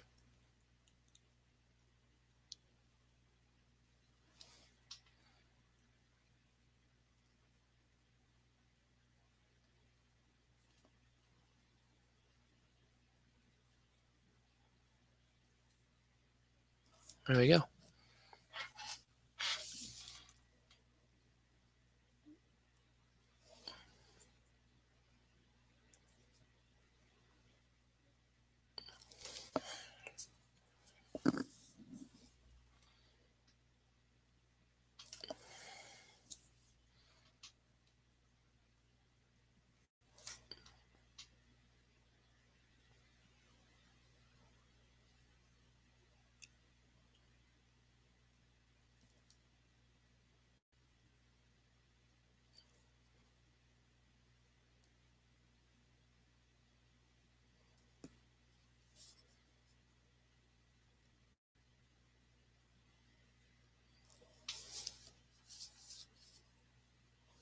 All right.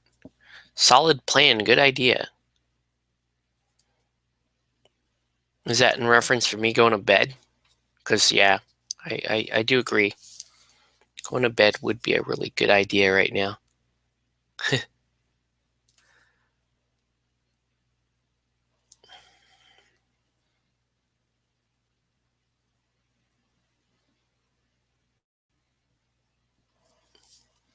Wow. Yep.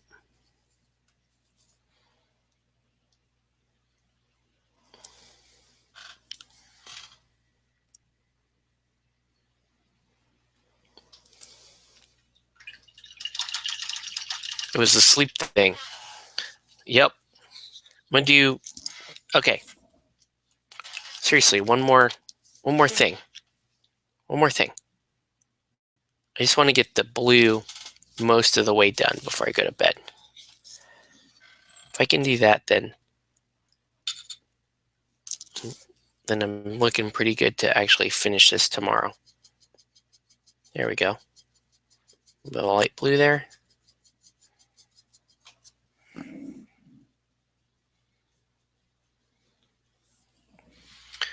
I can do really fine highlight.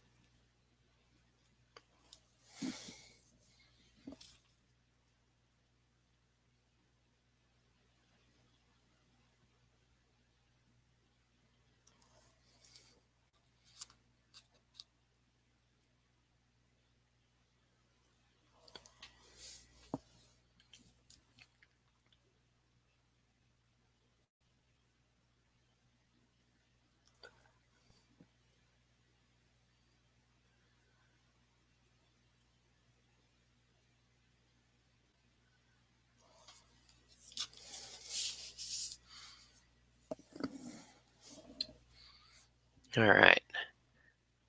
So yeah, all I gotta do is, well, I'll line highlights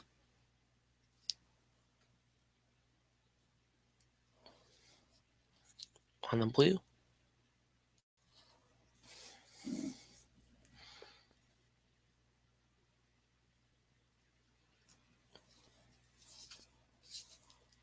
Just enough to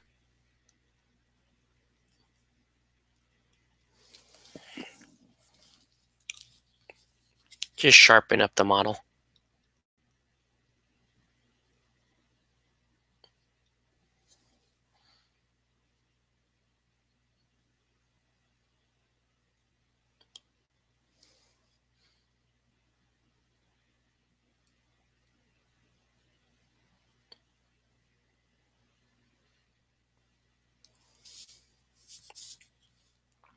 Oh shoot, I totally forgot to do this part. Almost do here. Wow. Looking at the Cersei speed circuit, they look neat, but I do like Mecha. Yeah, Cersei is actually one of my favorite from the aesthetic standpoint. They're fantastic. I gotta do this real quick. Then line highlight with that ultralight blue, and I'm done for the evening. Not with the model. I'm just done for the evening. Oh, I also have to get the wash on the gold that I did on the rockets.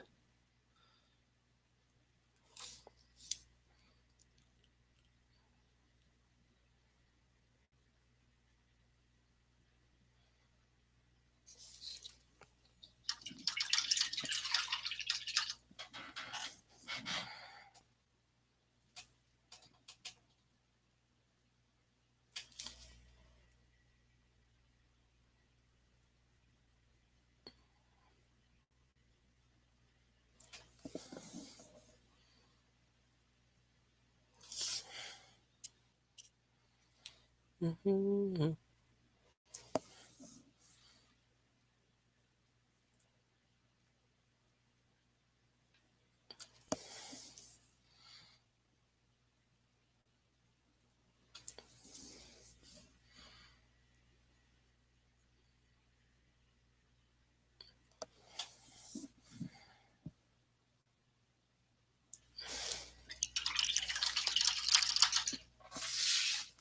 All right,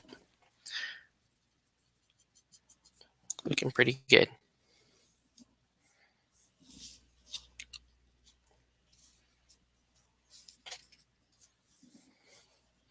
So this is all just little sharp lines with this.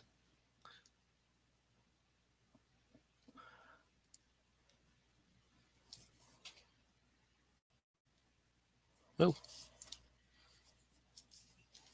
oh, gotta be careful.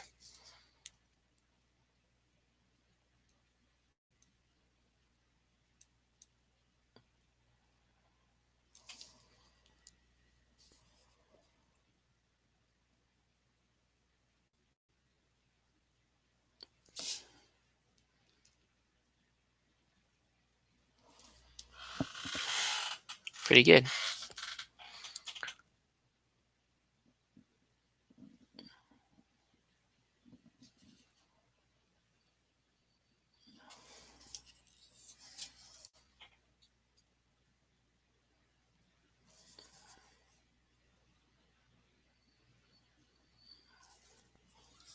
Mhm. So quiet now. Time to go to sleep.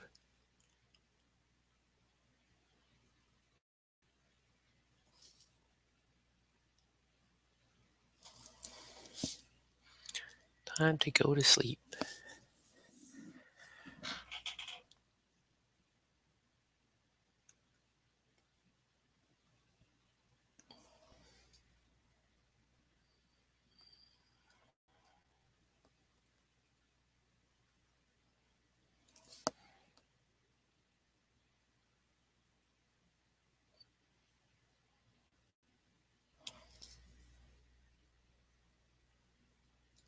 There we go.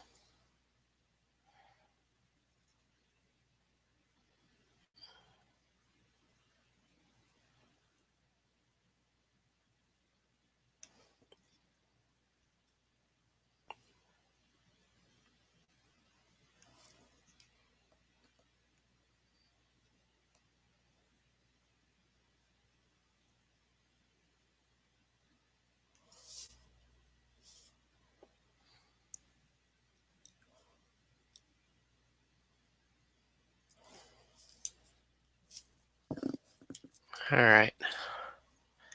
Just about ready to call it, guys. We are really, really late into the evening. I think everyone's pretty much tuned out anyway.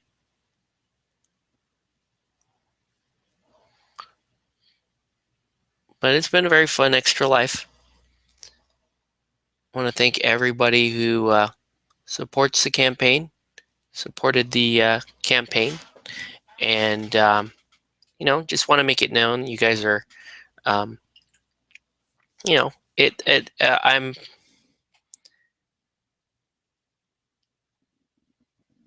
always makes me happy to see people stepping up to help other people in need, and happy to say that my viewers are really, really awesome people that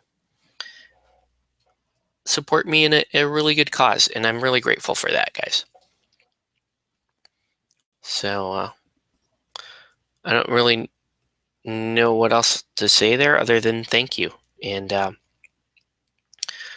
hope you guys know that you're supporting a good cause, and you're doing, in my opinion, you're doing what's really important for families, which is you're just giving them some hope and hopefully some time to just be together and let kids be kids and let families love their kids. I think that's the most important part. Coming home from the hospital, being around family, and enjoying each other's company. And I think that's what Extra Life means to me. And once again, just really proud that that I have some people around that will support that, because it's awesome. That, and obviously winning some swag is quite fun as well. Okay, so that's going to do it for this video. Let me show you guys how far we got tonight. Pretty fun so far. Nice mecha look there. But yeah, that's going to do it for this video. I want to thank everybody for watching, and we'll catch you on the next one.